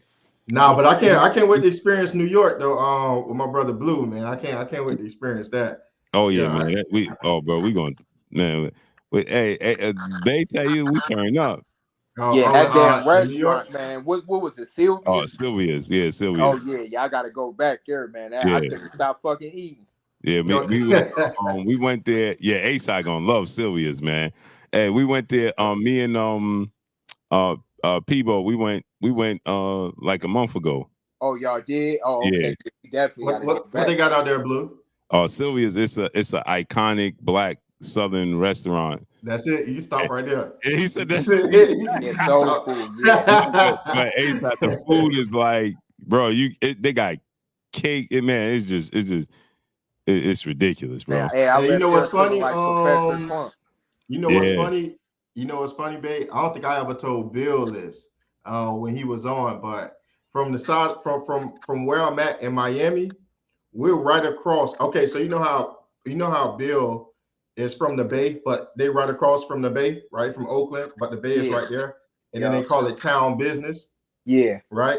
So from where I'm from, we live right by the Bay, right? But we call it Bayside, and then we call where we're from, which would be like their version of Oakland, we call it Overtown. So they say town business, but we call it Overtown, and they call it Bay, and we call it Bayside. Yeah, it's crazy. Yeah, it's crazy, right? Yeah. I never thought that it'd be another place that has so many different similarities in the way that they describe the place around. I ain't never even think of that. Well, they it's call crazy. San Francisco Little Harlem. What'd you say? San Francisco is considered Little Harlem. Yeah, San Francisco. Oh, it is? Oh, I didn't even know that. Yeah, when you go there, they got so many. The structure and everything is built based off of Harlem. Yeah, that's crazy. Mm-hmm. So it's that's why I always say nothing in life is new. It's all repeats itself. You know what I'm saying? 100%. So let me ask you, babe. Hold on, let me get this one last super chat. Right. We got my brother Lance Shepard back in the building, back in the super chat, dropping a Cinco on this in the super chat. Longer Tank wait, the harder it's gonna be. Pause. Haney at 40 gonna be a problem. Hashtag keep punching. Yes, sir. Salute to Lance Shepard. Salute. And that's like his third, fourth super chat. Salute to you, man. Salute. You know what? I agree with him. So we have Frank Martin and Tank coming up. All right. A lot of people talking about, oh man, Tank Martin, he ain't that good, man. This is a cherry pick. I don't share that same sentiment, nor does Blue at all. Right. How do you see that fight going? What do you think that is going to present problems in this fight for Tank? All right, now I'm gonna be all the way 100 with you. I'm gonna be impressive if he knocked this cat out. Like if he knocked, because Frank seemed like he the cat that might could take him the distance, right, and give him a little rocky moments. Like I don't see him beating Tank just because I think Tank is superior in everything. Other than maybe, I don't know, Frank might have the physical strength that's up in the air. But everything else like speed, IQ, power, experience, and all that, I think Tank got it. But Frank is he does everything well enough. He might not do nothing great, but he like a solid basic fighter. Right. But he gonna come to win. He ain't no punk. Like he coming to win. So he ain't coming there just to collect the check. I get that vibe about him. I get the vibe about him coming to win. So I think that he might put some leather on Tank and shake him up a little bit. But I'm interested to see, can Tank fold him? If Tank can fold him, from what I saw, I'm going to take my hat off to him. I take my hat off regardless, but for sure, I'm going to say, damn, shit, he folded a dude that really came to work. Mm-hmm. Stylistically, I love the matchup because it's a style that we quote unquote never seen Tank in the ring with. Yeah, because I was hoping it wasn't going to be Pitbull again or the guy Ryu. Mm-hmm. Yeah, Ryu. Yeah. I'm like, no, that's tailor made. Like, dude, or Tank probably ran straight through him, but Frank Martin gonna give him a little obstacle. He ain't gonna just, he fight out the high guard, and he got pretty good base against some thump himself. Man, I ain't gonna lie. I get Tank this match as I ain't gonna say it's no cherry pick at all. This is a good fight. That's a good fight. I said that's who he should fight, but well before they made it. I'm like, if he can't get Loma, I knew he wasn't gonna fight Shakur at that weight. I'm like, the third on the plate should be Frank Martin. They both with PBC, so it ain't no excuses. That's what Blue was saying. That's what Blue was Undefeated saying, right? fighter, undefeated. You know, he got the same mentality as Tank. You know, I don't always count the hood shit because a lot of hood dudes becoming suckers. Like they getting punked out by the Ukrainians and all of them. So I don't like dudes saying where they from no more because. But with Frank, I say that he carry himself like somebody that's gonna come in there with some integrity to where he at least gonna try to get the victory. He ain't coming. He don't seem to me like a guy that's gonna just say, "All right, damn, I got my money. Shit, I'm a one." You know, when he feel the fire, he just gonna lay down. I think he gonna go for the win. Oh, I meant to say that. Oh yeah, I'm glad I got you on here, babe. You win, Blue. I told y'all De Los Santos was gonna present a problem to Shakur. Y'all stayed on me that night. I said, what it was about the week of the fight, right? It was about the week of the fight. Yeah, He called you. I forgot Yeah, about that's that. right. I told y'all. I told both of y'all. Oh, okay, hold on. We got a disagreement though. I said, you think he caused them problems? I think he made Shakur not want to engage. We never seen Shakur look Hold like on, that. I'm gonna say this, and I'm gonna be honest with you, because he did have an injury. He had an injury, Shakur. Who, Core? Yeah, I ain't gonna say what it was. It was on his left side. But I'm gonna say this though, right? Dude should have got all of the backlash, and the reason why, because the way Shakur was fighting, he should have been able to tell he was handicapped, right?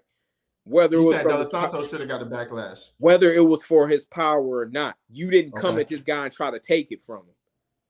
Okay. Now, Shakur fought the way he had to fight that night.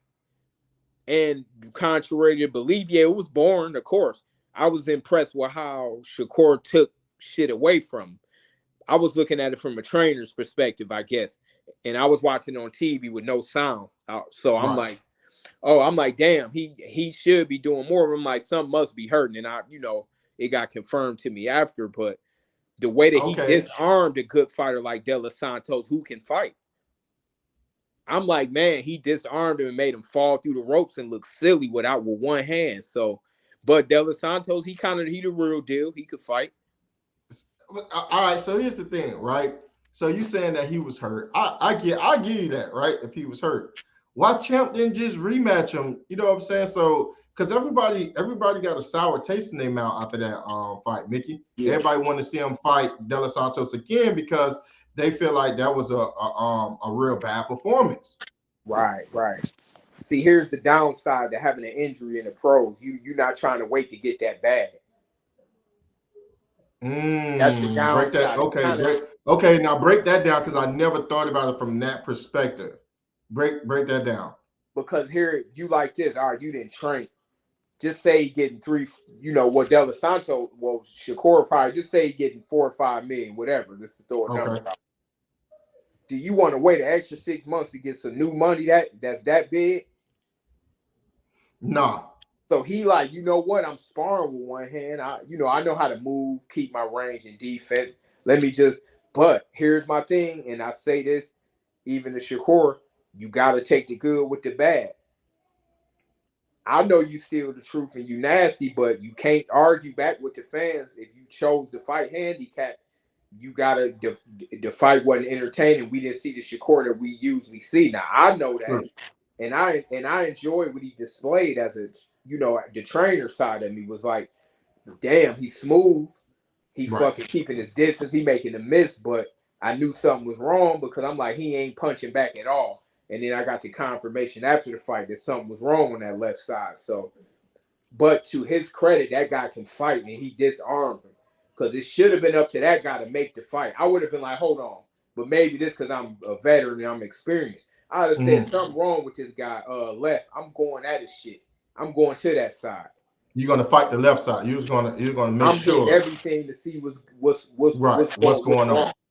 He couldn't even get to Shakur, but that's because these fighters now don't know the basics. So what could he have done? He was cutting off the ring. He was tripling up the jab. But what could he have done? That footwork and that distance bad. Right.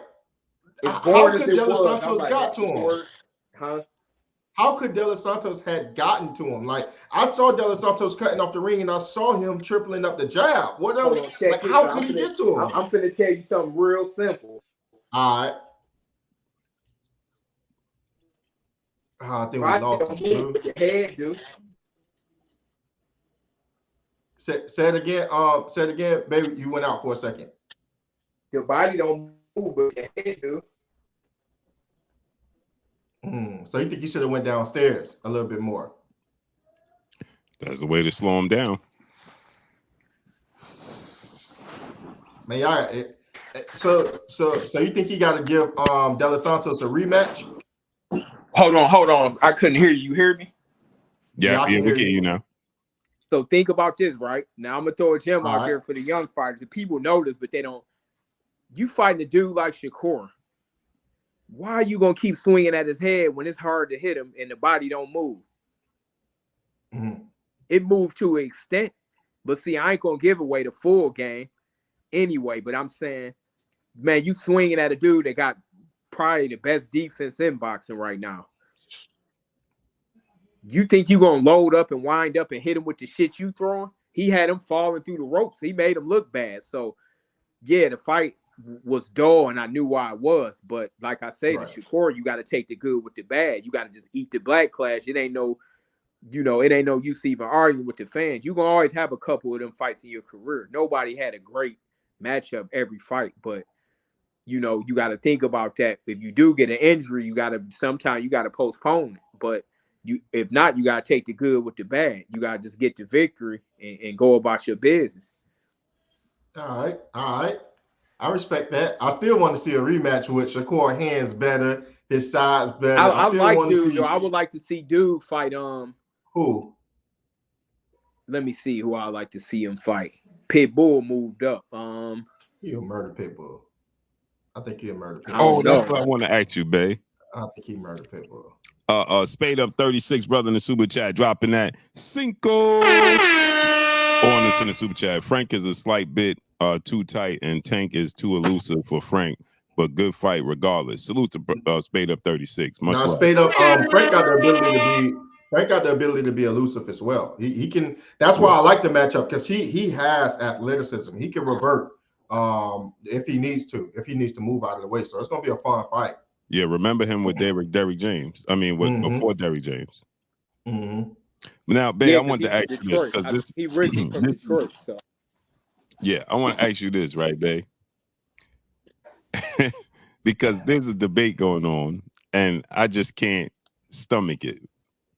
But they're trying to. You had Tank's team come out, and now the fans are running with this narrative that Rolly Romero is a better pure boxer and a better fighter than Regis Prograis. Cut it out, man.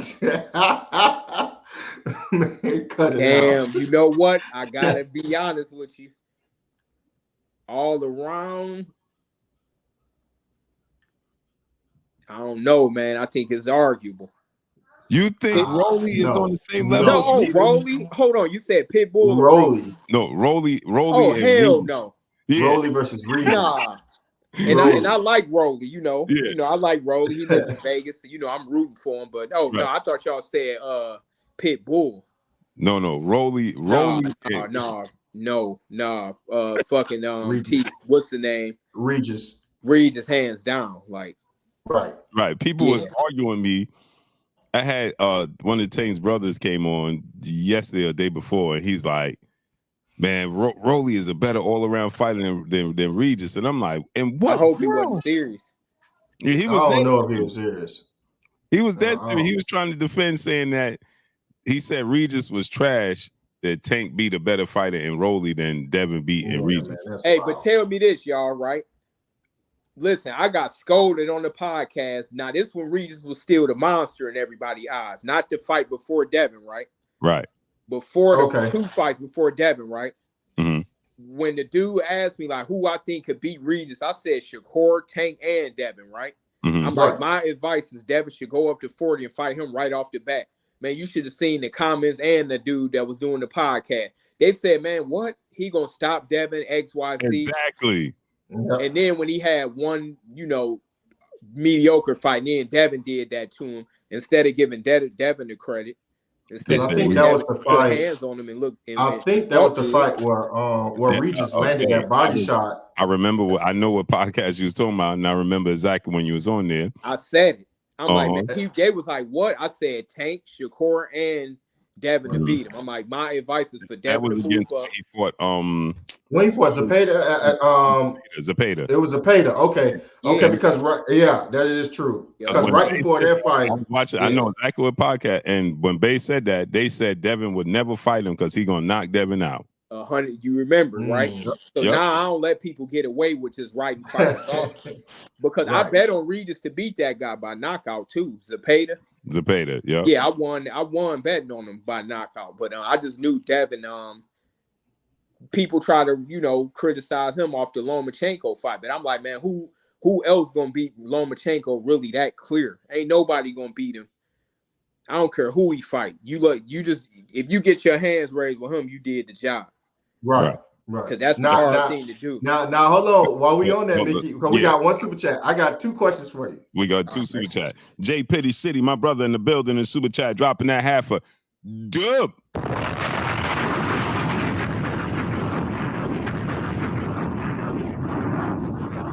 On us in the super chat. He said, salute Blue, A-Side, and Mickey Bay. He said, if those were real boxing fans, they would know Frank Martin is Tank's most dangerous fight up to date. Tank ain't fight that's this style professionally yet. Agreed. I agree. We agree with you. Smoker Joe, brother in the super chat, dropping that half a dub. On us in the super chat. He said, Frank to me is the more elusive fighter, and his defensive is tight, and his defense is tight to me. He got all the tools to beat Tank. Only worry is inexperience, which I see at times. Facts. He wasn't listening to Derrick James's last fight. That was concerning. No, I like that, but I think both of them had the ability to be elusive. It's just whenever it's called for. They, I don't. The only time that I've seen Frank trying to be elusive is with Chuka Kawazin. I think that's his name. I mess this dude's name up all the time, and that's it was against that Eastern European style, and that style can make anybody look bad. I think a lot of people are sleeping on Frank. So who you got, Mickey? And tell me why, if De Los Santos was to go up to 140 and fight Regis, De Los Santos and Regis. Now that's a toss-up because that's up Regis' alley. Regis might stop him. Right? Or you can see it going the other way, right? I'm going to tell you who would toast De Los Santos, in my opinion. Who? Lomachenko. Bad. That's a good one. I think he'll stop him. That's a good one. I was presenting that's a good one. Look, I ain't even gonna lie to you, man. Loma a bad dude. Not Loma bad boy. Dude, man. He one of the best fighters in the sport, like as far as skill wise. He a real good fighter. Like a lot of fighters get overrated. I'm gonna be real with you. I think to me, it could be a toss up. I ain't even gonna compare the two. They ain't the same weight and but Loma's a good fighter. Like he a dangerous fighter. I'm gonna just say that. Right. You can't put no young guys Loma could be. Dude. Listen, Devin is different. Put another young guy in there with him and watch what happens. They might not box again. Right. Because he gonna humiliate you the way that he fight. He show his experience in the ring. So it ain't. Do you think Loma beat? Do you think Loma don't beat? Okay, so the same way you said you don't see Regis beating Devin, Shakur, or Tank. I don't. Do you see Loma beating Tank or Shakur? Because I can't see that neither. No, I don't see it, but he gonna be tooth and nail with. See, this is the interesting thing about Styles. Mm-hmm. I think that he could possibly be ahead on Tank. I think Tank might could pull a rabbit out the hat and do the unthinkable, which is stopping Loma. Which I think is a hard thing to do, but I got a feeling that he'd be losing, and you'll just see him on the ground holding his stomach. With Loma. Yeah, I got a feeling he'd be up. Like I'm talking about damn near finna pull away with the decision. And Tank fuck around and land a counter to the body and just stop him. And then it'd be like, damn, he stopped. Because Loma ain't the kind of dude you getting up out of there unless it's like a shot that from hell, but Tank got that style where he could hurt anybody. But that's a great matchup. Like that's a fight I would like to see him and. So who you think a tougher fight, Loma or Frank for Tank? Take in consideration of the styles. Loma by far. Loma by far. Oh man, yeah, and Frank could fight, but no, Loma's way different. You gotta have your thinking cap on.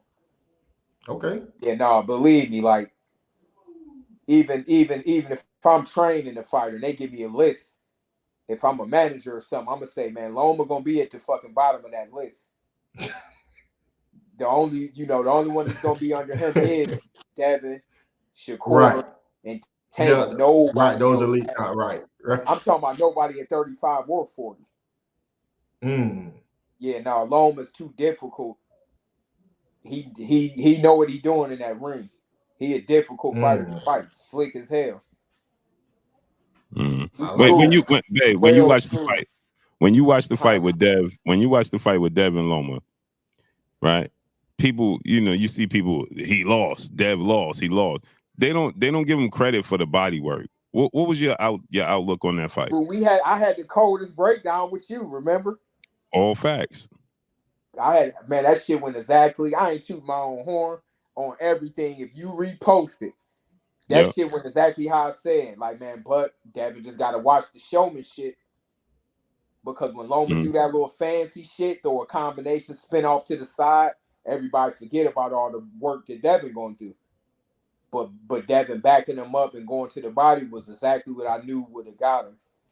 And I'm gonna say this, like with Devin, that's was so impressive of a win because I know that if you put most 23, 24-year-olds in there with him, he gonna stop him. Because the way that he fight going fucking just mentally drain you.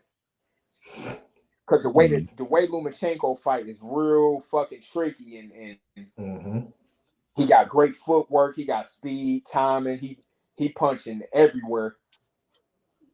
That was a good win. So with Dev, I knew that wasn't one of his best performances, but that win would probably damn near be one of his best wins, because of the time he beat him. Because I'm like, damn, all right, he getting Loma at the end, and where Loma getting his last handful of good fights. Loma came with it. He could have undisputed, and for Devin to dethrone him and beat him at his age was impressive because another young dude, put De Los Santos in there with him, I guarantee you he'd get schooled or stopped. And De Los Santos could fight, but what, he only like 21, 22? De Los Santos, I thought it was like 24 in that area. Yeah, 24. And I guarantee you Loma would make that show in the ring. Loma be De Los Santos. Young dude. That's a good fight. When the older dude treat their body right, why you think you don't hear nobody but Boots calling out Terrence? Where are these young fighters at that should want to beat the number one pound for pound king? See, you got Boots that want. You do got Boots that want to fight, but no, that's what I gotta I'm saying. be fair. That's what he said. Other than Boots, okay. Listen, back in the day, fighters would come up in weight and fight Terrence. Like, oh, this dude about to be 37. It's different now. Fighters is learning their body better and this and that. And Terrence is locked in, and he still got some a lot of gas left in the tank. That's why you don't hear guys calling for him and Loma. Who you hear calling Lomachenko out? Shakur. Shakur. Shakur. Yeah. Who else? How you see that fight with Shakur? Two southpaws, Shakur and Loma. I think Shakur beat him. He got the style to beat by decision. Yeah, he got the style to beat I ain't gonna lie to you, the best fight to me, like just not even as far as the box office and all that, is Devin and Shakur. To me, it's like the cream of the crop. That's gonna be the next the way we viewed Terrence and Earl before the bell run. It was looked at as the most 50-50 fight, before the bell run. But I think Devin and Shakur is the ones like that's gonna have to push each other to the highest of the high, like where they might have to fight 2-3 times. Now let me ask you this question, babe. What you think about, Al, you got a relationship with Al. What you think about the PBC going to Amazon in that deal?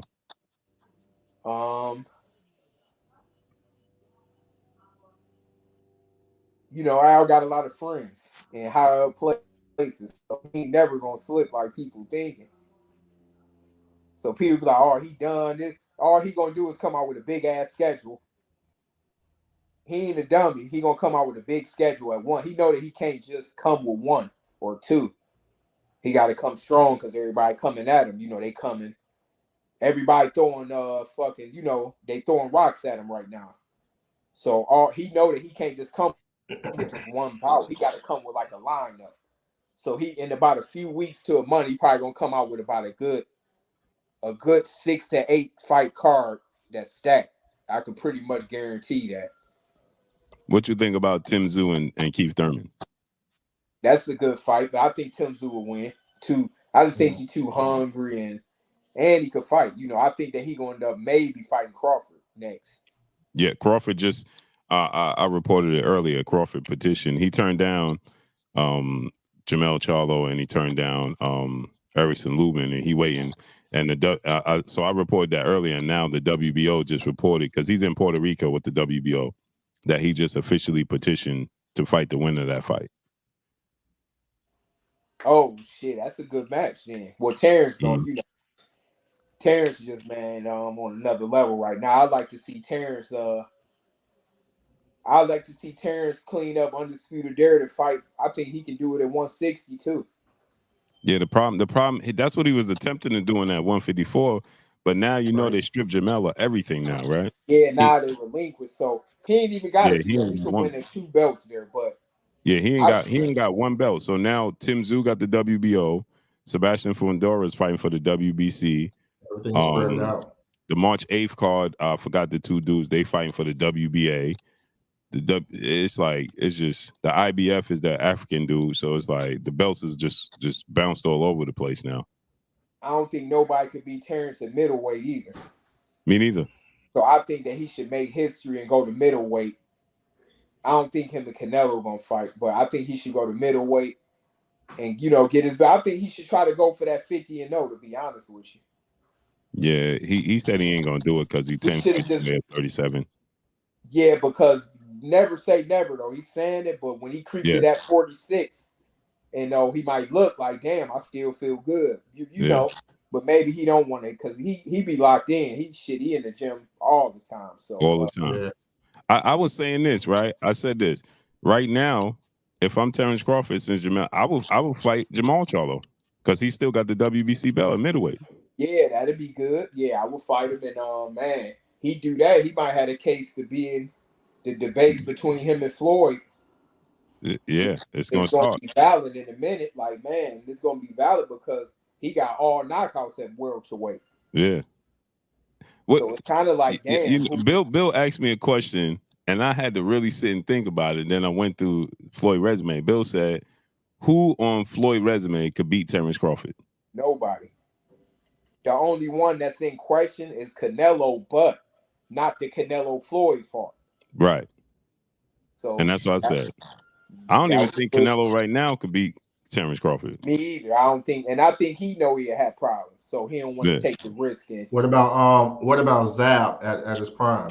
No, now Zab, that's my brother, but I mean, if Zab was one of them guys who were, man, if he had the same work ethic.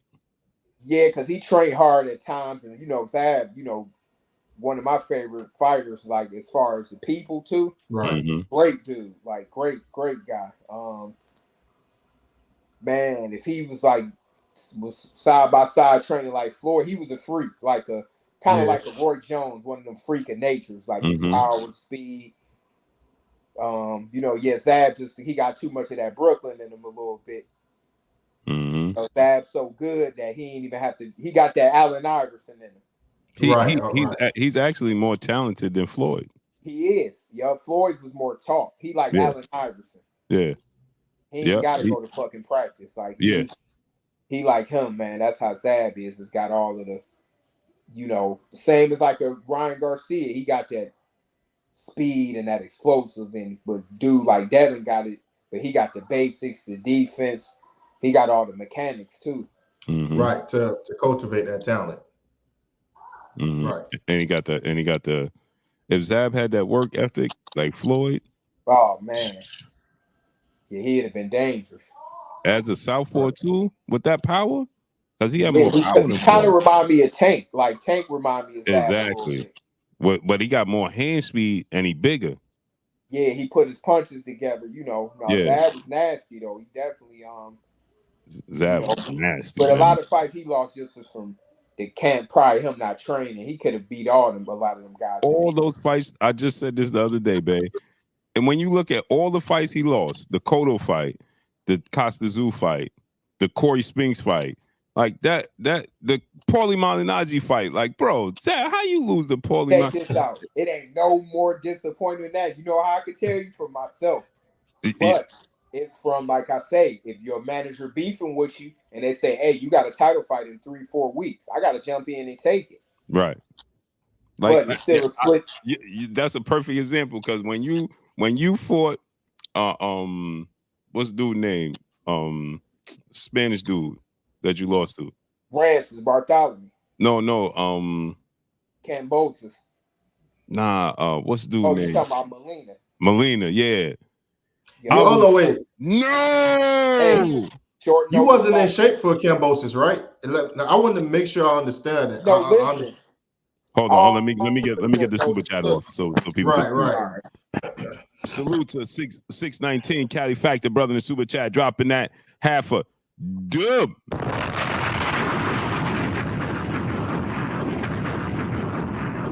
On us in the super chat, he says, salute brothers A side, brother Blue A side, Mickey. Who do y'all think would have the best chance of beating Shane Mosley at 135 out of Devin, Tank, and Shakur?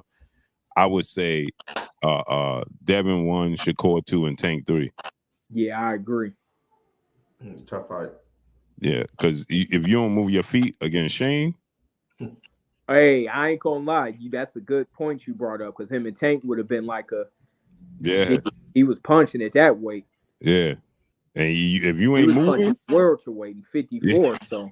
And if you ain't moving and ain't boxing. Oh, yeah, you got to box Shane. Yeah, Shane. You got to box Shane. Standing there looking for one punch and not having a high work rate with Shane, you in trouble. And Shane had a beard on him too. He had his style is so jittery. His hands are so fast. Yeah. He got power, but he's so jittery. It's hard to time him. You know what I'm saying? Shout out to Shane. I used to live with Shane up in Big Bear. Oh, salute. Listen, Shane. He loved boxing damn near more than anybody I ever seen almost. Yeah, Shane I'd say that boxing. cat loved to box like, you know how dudes love to play pickup basketball? Mm-hmm. That's how Shane loved boxing. Shane, another great dude. Salute to Shane. Yeah. Alan Matty's brother in the super chat. Much love, great brother. He says, salute, Mickey. What's your take on Andy Cruz? I like him. We're gonna get to that in 1 second, Andy, Alan. Andy Cruz. What y'all you were saying that you wasn't in shape. Oh, yeah, with Cambosis, it ain't no worse feeling than that, but the business is the business. That's why I don't knock Bill. You know, when Bill says something like, that's why I don't knock him for taking his son career in his hands, because when my manager had a problem about me asking, like, man, how much I'm going to get paid, I thought you say I'm going to get this, rightfully so after a while. Right. I'm saying dudes will start just throwing you in the ring out of spite, but you got to take the fight and you can't complain.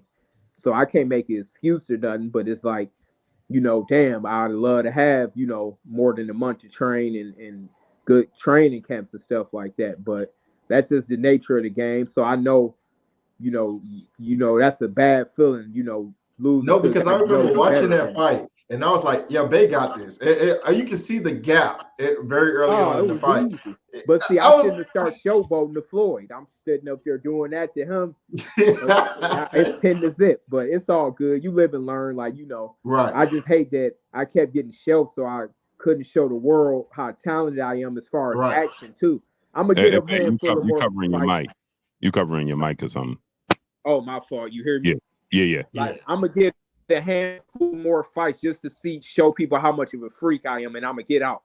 What I mean by that is the combinations in the defense, like the combinations you seen me throw on him was out of shape. I trained 3 weeks for Molina, so now I'm gonna be, even though I'm older, I'm able to train longer because the fights is more, I got more time. So I'm gonna get a handful in, and I'm gonna throw some of the best shit that people seen in this era, like At least right now, because cats kind of slipping to me on their offense. Yo, you know one of the combinations I like that you threw.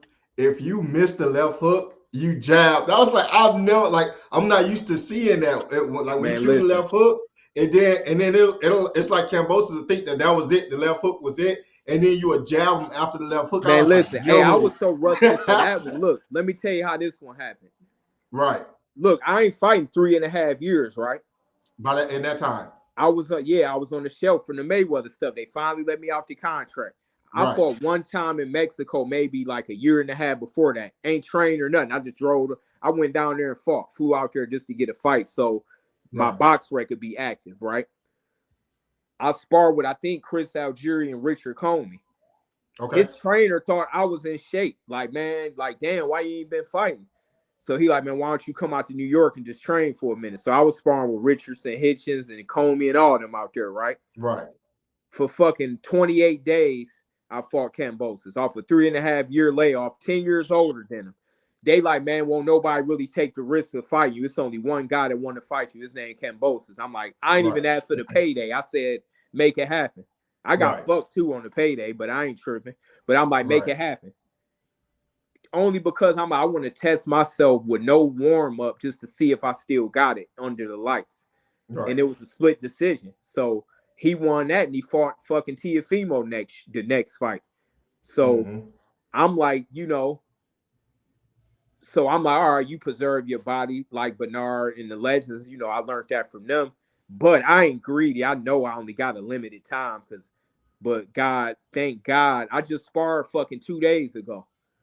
When I was in Phoenix, because you had a fight that got canceled. I was excited for it. Kevin Farmer. Listen, exactly. Because we both competitive, so we both been off, right? We like fuck it. Don't nobody. Me and you might as well fight since we both been off, and it'd be a good match. Everybody was excited for it. You know, it was just cursed or something for some reason. The president died in Dubai, so they canceled the events. Dude stole the money in Phoenix. Fucking EJ. I'm saying your name, Lane, because you be trying to, you know. Right. But yeah, bigger than life. That Lane EJ in the stole world. $2-3 million from us. Yo, that was the wildest thing in the world. Yeah, man, you was there. Matter of fact, Blue, you was there. Yeah, this Lane stole all the millions from us, but the promoter took all the fight. Hey. We was getting ready to leave the hotel. Then Bay was like, I'm gonna stay and wait because he ain't sending the money. So I'm like, all right, I'm gonna go to the arena, and I had Truck and Rob with me. Right. Because Truck was the co-main event. We drove Truck over. I drove Truck over to the arena. His opponent pulled out the fight for not getting paid. Yo, dude didn't pay nobody. He didn't pay no. Hey, and I'm gonna tell you this, and he disappeared though, bro. Man, hey, that dude went on shopping sprees and everything. Man, listen, man, I gotta fucking take a couple deep breaths. But then look, BLK made it. And then Broner fight was already made. So they like, man, we want to put y'all, you know, Blue, you was with him. Right. Then the bad luck happened with dude getting his jaw broken.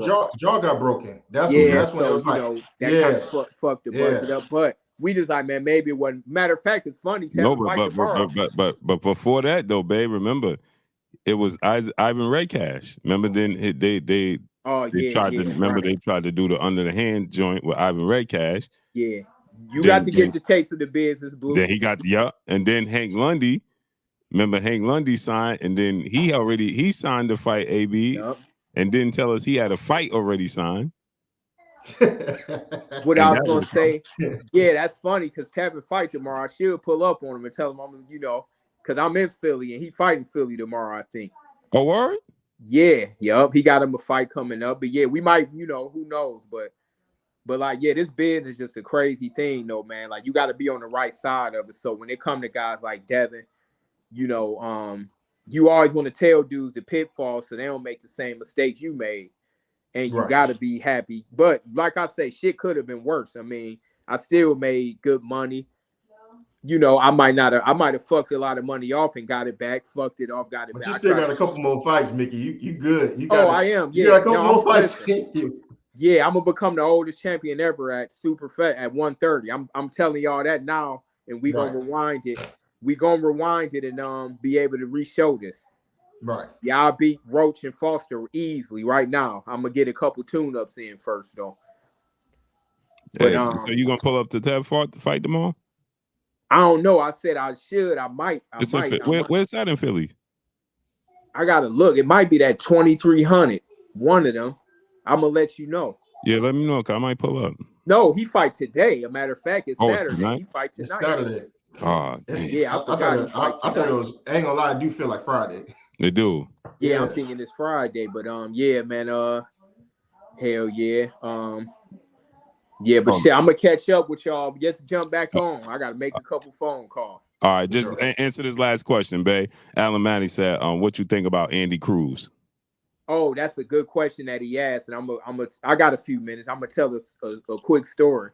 Okay. Matter of fact, hopefully I'll see him. I don't know if he's gonna be right back in the gym, but I'm gonna be visiting Bozy and Boots probably on Monday at the gym. So hopefully he might be in there. He might not be training, but at the first fight, I wasn't that impressed. But that was his first fight. But no, as an amateur, I wasn't for his pro style. But the best move that he made was going to train with Bozy and coming here to Philly, because a lot of mistakes the Cubans make is they train with other Cubans as pros and they keep the amateur style.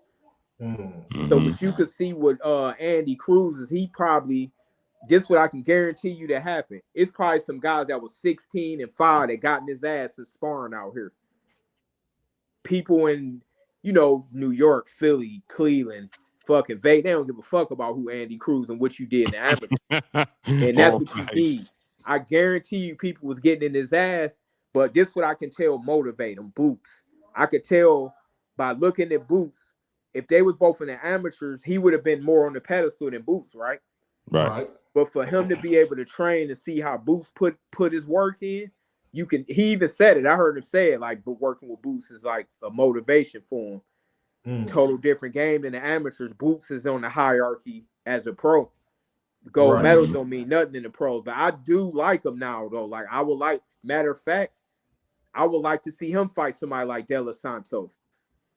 That's a good bump. I'm glad you brought Andy Cruz up, because I'm gonna tell you who put me on it for real, Jay Prince. Because we at the house maybe a few weeks ago, and he like, man, what you think about Andy Cruz? I'm like, I don't really see him doing nothing with like Shakur, and I don't, even though I still don't see him beating him. But he like, man, I like Andy Cruz, man. And Jay know his boxing. Jay loves boxing. He watch boxing all day. He pulling up boxing. So he put him on, and I'm like, damn, Bozy didn't tighten him up. He kind of got that pro. He looked real good. By that second fight, he started to show flashes of the Enos's camp. You can see where the influence is heavy in his style. That's the best thing he could have done is went to the Enos with Bozy and them, a pro camp, not the Cuban amateur style. You're gonna do the same things. The pros is different, even though they might be good. It's different. Right, pros. That was a good move that he made. Hey, right before you leave, who you got out of my boy Abdullah Mason versus Floyd Schofield? Abdullah. I was there when they sparred too, so they can't even lie. Oh, they sparred. Abdullah and Floyd. Was you there? Nah, was I? It was that real boxing. You was there in Vegas around that time, but I don't know if you was there. You didn't know who he was at the time. Abdullah and Floyd Schofield sparred? Yeah, they sparred. I was there. Yo. Man, listen. Hey, he smoked Floyd. And listen, I like Floyd and his father, even though they be acting different on the internet. It be kind of more of a show. But listen, I ain't gonna lie, man. Abdullah iced him. Because I wasn't even gonna say nothing until they brought it up themselves. Abdullah smoked him. And Abdullah will smoke him, and he won't fight him in a pro fight. Abdullah, the best prospect, him and my guy Amari Jones always got to bring up that's under the radar. But he with the Devin Haney camp, the real good kid that I trained. He's starting to fight like his last fight. I was like his jab is looking like Dev. He moving like Dev a lot. Amari, his style is picked up a lot. He not getting credit for some reason because he young. He gonna get his just due, but he a monster. He nice. He nice. The hard thing about it is that he got Devin too. So people looking at Devin, but they're not paying attention. Amari he's the goods.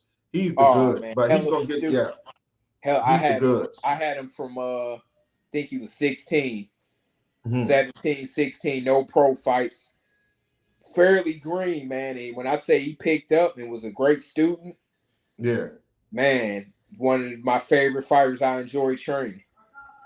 man. Yeah. Hey, man, I appreciate you, Mickey, man. I know you got Oh, to for go, sure. Let's man. do it again. Hey, Y'all know hey, once we hey, get in the kitchen, we gonna make that that yo, gourmet. yo, babe, Right. they go your boy, Big Oh, we Rich. got my boy Big Rich. Big Rich. What's up with your Rich in the super chat? Oh Dropping that. shit, you was there? Oh, Yes, Devin was sir. there, huh? Dropping that. Dub. Oh, he was there when dudes see me boxing. I ain't been in the ring for years. Rich was Oh, there. so that's okay. So he was there with okay. With the story you Mm-hmm. had just told. Yeah, Yep. because I Yep. ain't say what happened. I just Yeah. say we Yeah. boxing out. I was wait. Yeah. I ain't want to say it. I was gonna wait for you to say it. Because I'm the kind of dude that like I could like the other day I boxed in Phoenix and people was like, man, it ain't no way you fucking Mm-hmm. there ain't no way like you boxing like Right. that. You ain't, I take care of myself and my willpower, but I'm gonna get in shape and get me a handful in and put some real good fights on for the fans. Like no, I'm talking about action fights, but in a smart Yeah. way. Hit don't get hit, but dish the punishment out. All Yeah, because fact. our first interview, you was in shape. You because you were supposed to fight. You was peeled, You talking dialed about in. with Farmer? Yeah. Yeah. Oh Yeah, you yeah, was I was gonna dialed fuck in. Farmer up. I'm no joke. Like I don't care what he think and say. Listen, I don't, and we became friends, and I said it, Right. man, don't take it personal. Yeah. Like, Right. but I like Farmer because he competitive as hell. He like, man, I'm a smoke you. We both was hard. We both like, listen, we both believe we was gonna smoke each other. For sure. I appreciate you, champ. Oh yeah, for sure. Yeah, let's How do long it you gonna be in Philly? again. Shit, I'll be How, here for a little bit. you say you going to the gym on Monday? I think I'll probably pull up on you on Monday. I got a spot here. You sparring on Monday? No, I said I got a spot here in Philly. Oh, all Oh, right. you got a Yeah, spot. so Yeah, Yeah, so I'm so you I'm pull gonna gonna up be be on in here Monday. Philly. off and on a lot. But yeah, I'm gonna start sparring next week. But I probably just work out Monday. But I might spar Tuesday or Wednesday. All right, I'm gonna pull And up then. I'll let you check it out and report why they call me the All right, time machine. say less. All right, y'all. All right, champ. All right. All right, champ. Salute to my brother, Real Boxing Facts and Opinions. My brother, Big Rich in the building.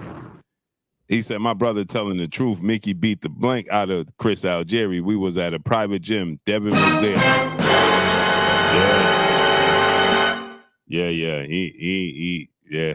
I seen some stuff in Spawn, boy. That's why I tell. Alan Maddox, brother in the super chat. Much love to great brother Alan Maddox. Salute to you, bro. Oh, Jamel Harry might have something to say about that. Oh, I should have asked him about that. He said also Gary Russell legit, but he don't get the buzz. All facts. Those are fights. Rodriguez Jackson TV was good. Jamel Herring and Mickey Bay. Yeah, I'm gonna ask him. Oh, I didn't even think about that. Yo, Yeah. that's a good fight. Yeah. Oh, That's a good fight. Yeah. I'm gonna see if BLK put it together. Yo. Yeah, that's Woo! a good I'm about fight. to see if BLK put that together. All facts. That's a J good Petty fight. City, I my like brother in that. the super chat, dropping that Cinco on this in the super chat. Jamel Herring might have something to say about that being oldest Bay, Mickey Bay. Yeah. Hey, Yeah. J Petty City, you just gave that idea, brother. I didn't even think about that. Hey, J Petty City, I kid you not. If we make that fight, I'm gonna break you off. I didn't even King of think Bounce about was that. good. I'm gonna send my brother the boxing guru. You talked to the boxing guru before? No, I've never spoke to the boxing guru. Oh, I'm about to Never. send him. He getting ready to come on. Yeah. Hey man, that I love seeing Mickey Bay because that was my first interview that I did. It was the first time. Yeah. You remember that? Yeah, that was the first interview. Yeah. First interview, almost a year ago. Yep. All So facts. yeah, All facts, bro. first interview. All Hold on. facts. Hold on. I'll be right back. All right.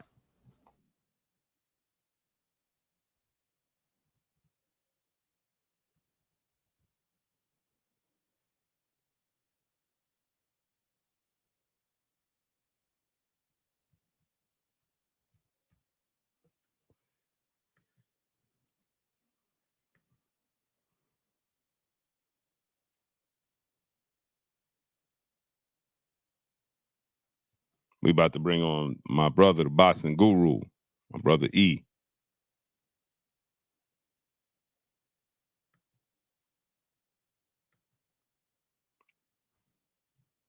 Yeah, J Pitty City.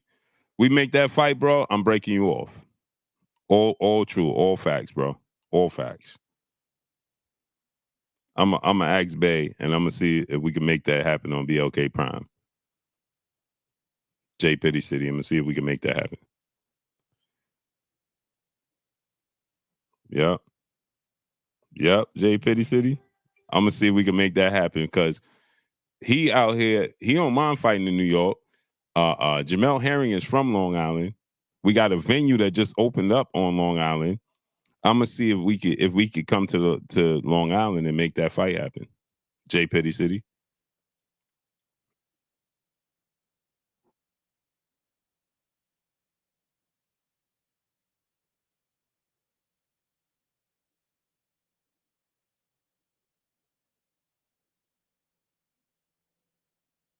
I'm gonna see if I can make that happen. DeHaven Alexander, Light Eyes, MJ Jackson, what's good? Contact and Perspective, what's good? Oh, Micky, man, y'all, 40 Luck, what's good? UBS Arena, yep, 40 Luck. Yep. I'm gonna try to make that fight happen, A-Side. Nah, you know, I definitely want to talk about that. That'll be a man, and nobody deserves more than Micky. Nobody, nobody deserves more. Jamel Herring is from New York. Oh, okay. And Bay is, and I know he wanted to fight in New York. We got a new arena just opened up, USB Arena. See, 40 Luck just said it. Mm-hmm. And try to use that arena. Micky Bay, Jamel Herring. I'm about to hit up BLK Prime and see if we can make that fight happen. So you said who's coming on now, Blue? I forgot the name. The boxing guru, my brother. Boxing guru, okay. AKA the Wilder Hater. The Wilder. Yeah. The Wilder Hater. Salute to everyone that's in the chat. Yeah, he had some things, you know what I'm saying? Salute. Hold on, Rich, real quick. please make that happen. Rich, I'm reaching out. Rich, I'm sending a text out now. Let me get the lights up real quick, Blue. All right. Hey, salute to everyone that's in the chat. If you coming in the chat and you came in the middle of the interview, it's cool. Go ahead and smash the like button. Again, smash the like button. This content is not free, but you can pay your admission by smashing that like button. And the way you do that is very easy. If you're on any mobile device, click the X at the top right-hand side of the chat. Click the thumbs up button until it glows black, and then come back into the chat. We appreciate all of you guys. Thank you. The next interview is coming up just in a few moments. We appreciate you guys. Rich, let me know. Let me know when you because you know I got to put the credential in. Johnny Elegant, what's good? Muscle up, Kev. What's up, family? Salute, muscle up. How you feeling? Yeah, Rich. Let me know when you gonna make the decision. Let me know by Monday. So I can put that credential in for you. Nowhere. So you know that's going fast. I just got hungry out of nowhere. Man, you bro, I ain't eating there at all. Yeah, you got me thinking about the spots in New York, man. Oh man. And then to the brother in the chat that said, come on, Blue, Sylvia is not the best. I didn't say it was the best. I said it's a very good spot. I said the A-Side would love it and Micky Bay is his favorite. I ain't say it was the best in Harlem. I'm born and raised in New York, man. I know it's a lot of places, but at one point in time, Sylvia's is okay. So A-Side, just to catch you up, it's a landmark spot in New York. Right. Okay, it's a historic. Andy the Barber, what's up, family? Sylvia's is a historic restaurant in Harlem. You use Sylvia products, and you probably don't even know it. Oh, really? The seasonings, all that stuff. A lot of people use greens and all that. That's hers. That's Sylvia's. So, I didn't pay no attention to it. Yeah, so she got a whole restaurant here. You know what I mean? Mm-hmm. And so it's a landmark restaurant for people that never been to New York or, you know what I'm saying, never been to the restaurant. So am I saying this? The restaurant been there for 1,000 years. So of course it's in the same spot. They try to keep it as close to what it originally, the origin. So of course, right. today's time, as time passes, this restaurant's going to surpass it. You know what I'm saying? Right.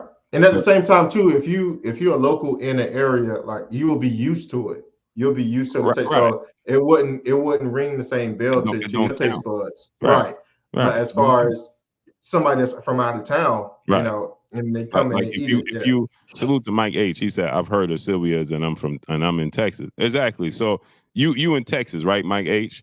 But for me, I might say, man, the turkey leg hut. You might be like, man, that ain't the best. I know a spot, but it's from an outsider perspective.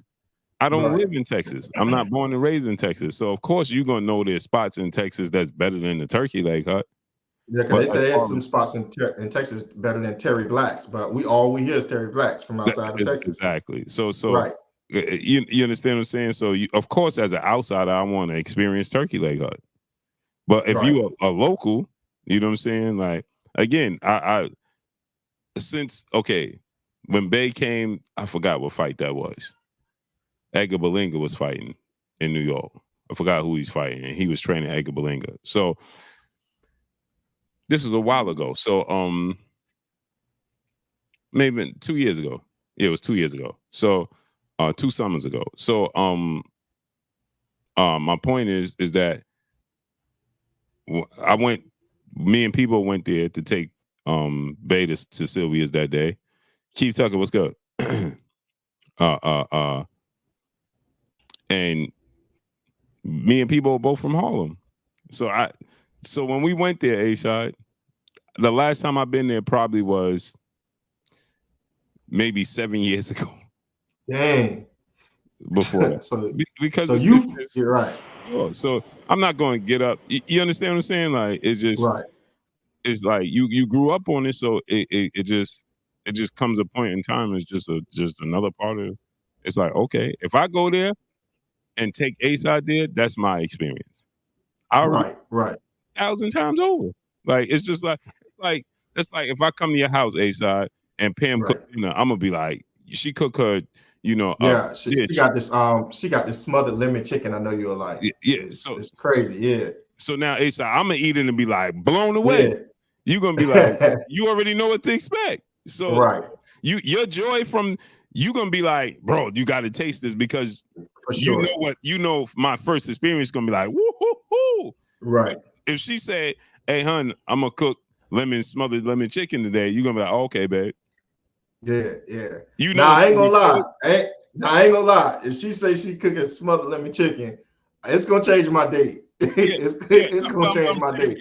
But I get what you said though. It would not be the same. It would not be the same for you. Yeah, like you know what I'm saying now. So that's what I'm saying. So of course, living here, you know what I'm saying? Like, yo, A-Side, my entire life, no joke. I've been to the Statue of Liberty 3 times my entire life. Right. It's tourists that been there more than me. You know what it is? I get it because people come down here and they love South Beach, right? Right. I hate South Beach with a passion, but people love South Beach. I mean, the water's clear, it's blue, it's turquoise, whatever color you want it to be, right? The sand is white. You know what I mean? And it's real granular, so it's not, you know what I mean? So it's everything everybody else wants, but to me, it's hot. I'm annoyed. My feet get ashy when I'm in the sand. You know what I mean? Like, It's like, okay, for instance, my wife's sisters live there in Florida, and her father live in Florida. So we go to Florida so much. The only reason we haven't been there 3 times this year at least is because I can't get internet there. She argues. She's like, bro, we going to Florida. And I'm like, I can't get internet. Like, yo, I was sitting at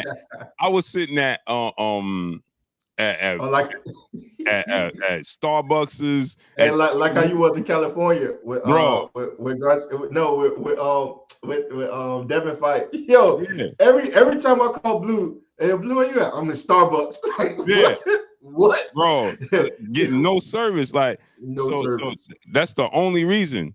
Don Gotti, the Deuce, brother in the building in Super Chat. He said, Blue, did you tell Bill what I said? Oh, not yet. I'm gonna tell him though. I'm gonna tell him, Don Gotti. I'm gonna tell him. I ain't telling him yet. There you go. My brother Lou. The boxing guru in the building. What's good with you, E? What up, Blue? Salute. Can you hear me? Yes, sir. Yes, sir. That's Okay. Hey, E, that's my brother, my co-host right there, Armstrong Consultant. Hey, Armstrong, A-side, what up? Salute to you, great brother. I think I've seen him in the chat a couple times, the boxing guru. I seen him in the Yeah, chat. he know his boxing, and he trained. He know his boxing in and out.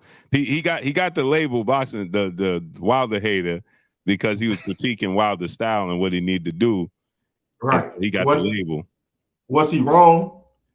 No, he wasn't wrong, but he got labeled that. He got labeled. He got labeled. Yeah, he got labeled. Alan Matty's brother in the super chat. He said, Blue, you got to get Bernie on more often. He a good dude. Oh, Bernie is definitely a good dude. Yeah, I'll hit up Bernie. Hey, E, man, we got a lot of boxing going on, E. Yes, sir. Yes, we do.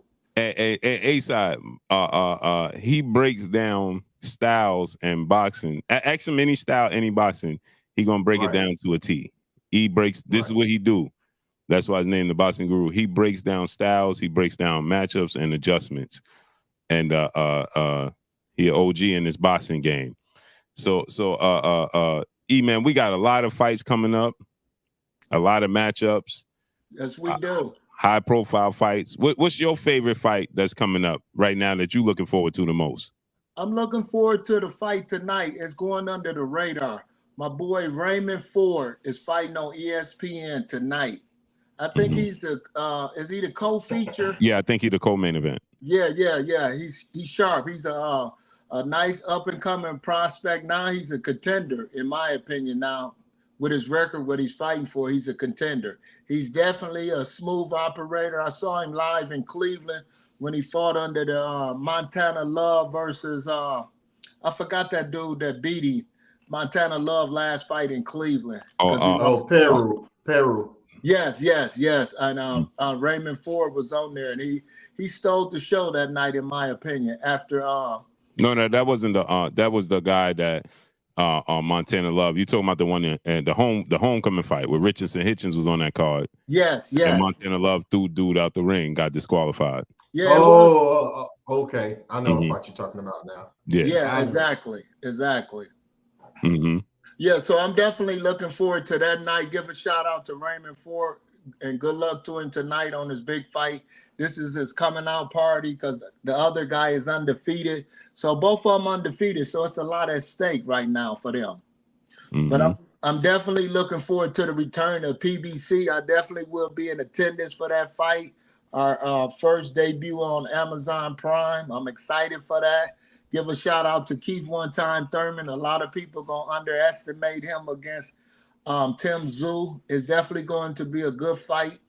I think Thurman is still hungry even at the age of 35 because he's still waiting for another big payday. So I'm excited for that fight. So I'm looking forward to that. But the fight of the night is my prediction. I think Rolly is going to TKO Pitbull, Isaac Pitbull Cruz. I'm looking for Rolly to show out, and like he's been claiming, he's going to be the star, and I believe he has the right mechanism, the body mechanism, the mechanics to upset Cruz. The reason why I say that, if you remember him against Tank Davis, you know, a lot of Rolly flaws was coming forward because he was extending his punches and led with his chin instead of punches. But with Cruz got to put the pressure on Rolly. If you ever watch Rolly when somebody pressure him, like the old man that gave him a good fight, Rolly has good movement on the back foot, and his foot movement is underestimated, underrated. And then and like I said, with his punching power, he can run Cruz into something.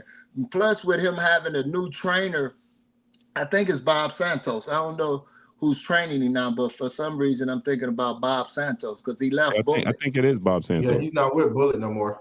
Yeah, so I'm looking for him to be a little more sharper. And plus, he knows this is a make or break fight for him and a winnable fight. The reason why I say it's winnable, because you got to remember Pitbull is 5'4", and he's coming in at 140 pounds. So you know what he's going to do, just come forward. So you definitely have to be in dog shape and to give angles. and feints and different things and try to run Pitbull into something. And I believe Rolly does that good. His version of like the shoulder roll, if you ever see it, you know, you can tell he's working in the Mayweather gyms. He gives you the angle, and then it's very difficult for you to hit him with two clean punches, especially if he's not coming forward. So that's why he was very effective in those other fights. And I believe he's going to be effective March 30th.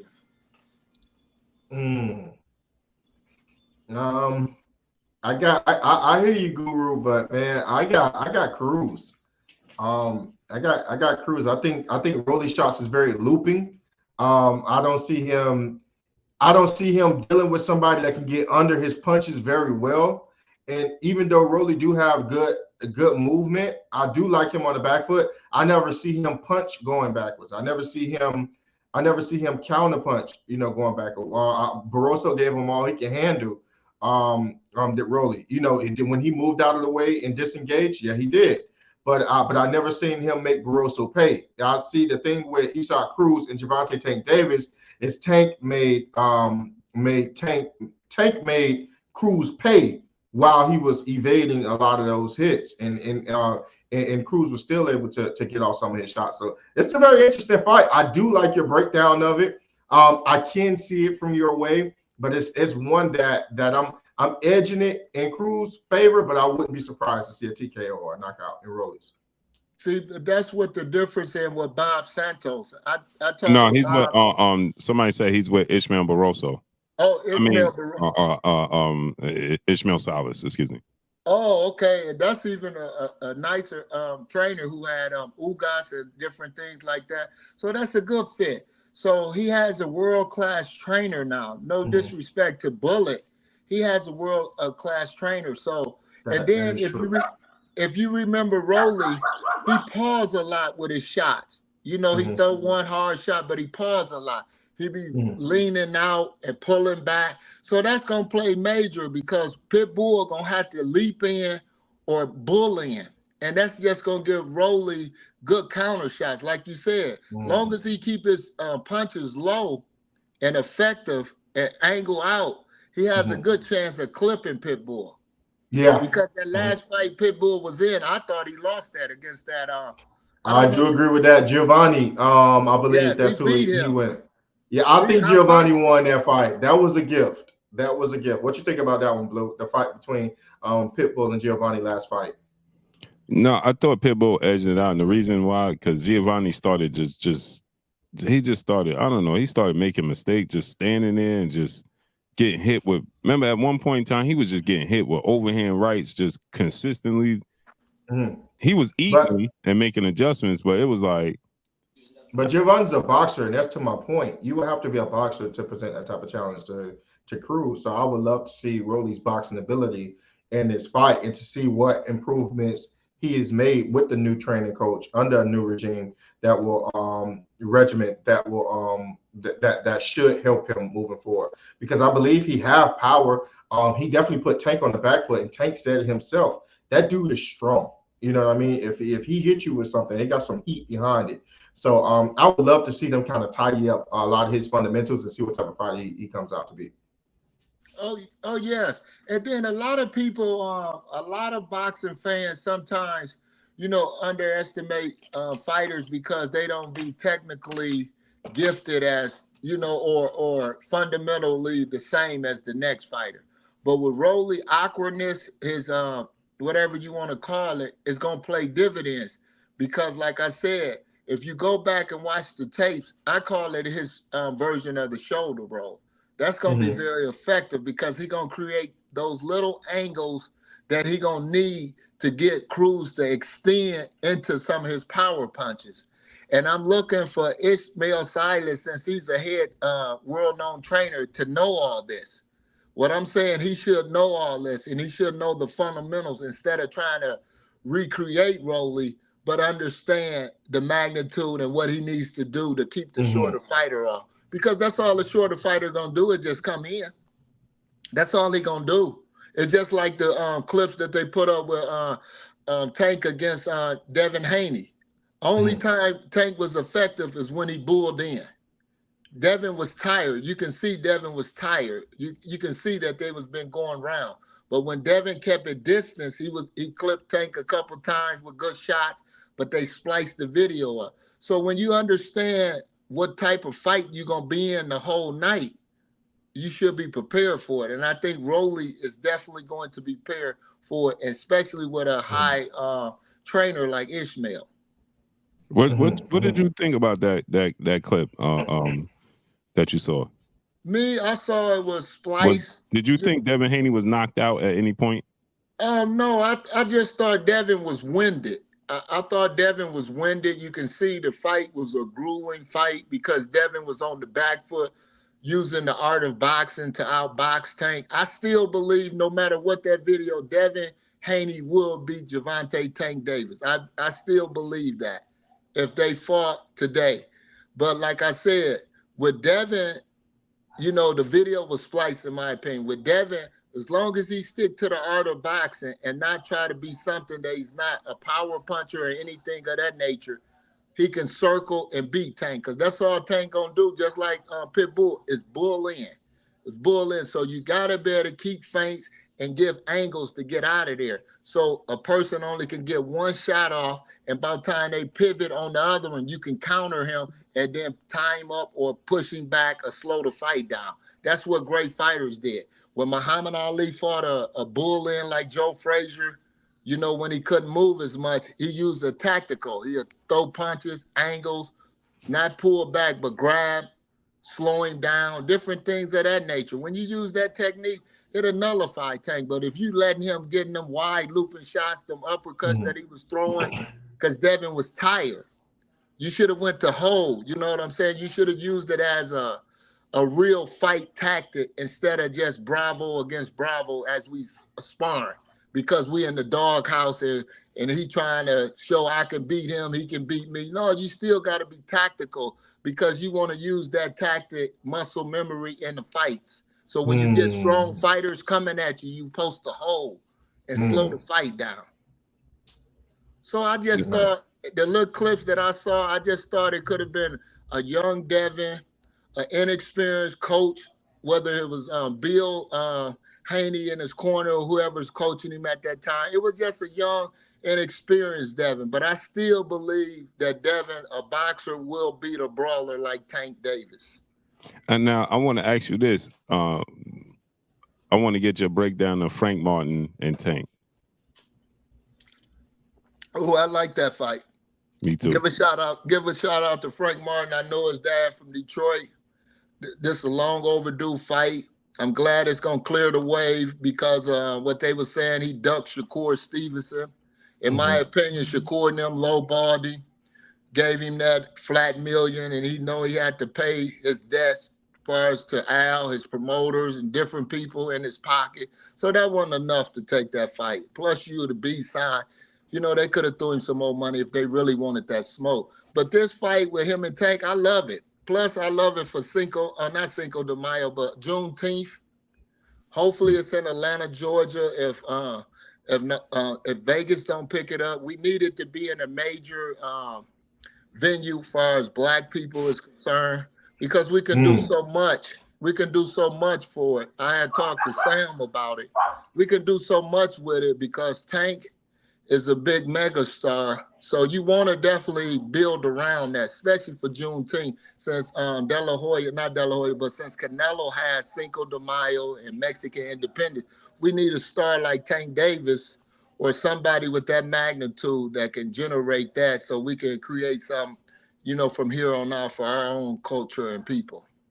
Wouldn't that be something if somebody was to fight in a day in February and one day in on Juneteenth? Wouldn't that be dope? Luke? Yes, we need to do that as far as marketing, and then we can get a lot of sponsorships and different business behind it, because you want to make fighters more marketable to the public, and you want to make the sport grow bigger. You know, I'm always preaching behind the closed doors to Sam and different people of that magnitude, invest into the young people, the young culture, just like what Ryan and Devin them doing.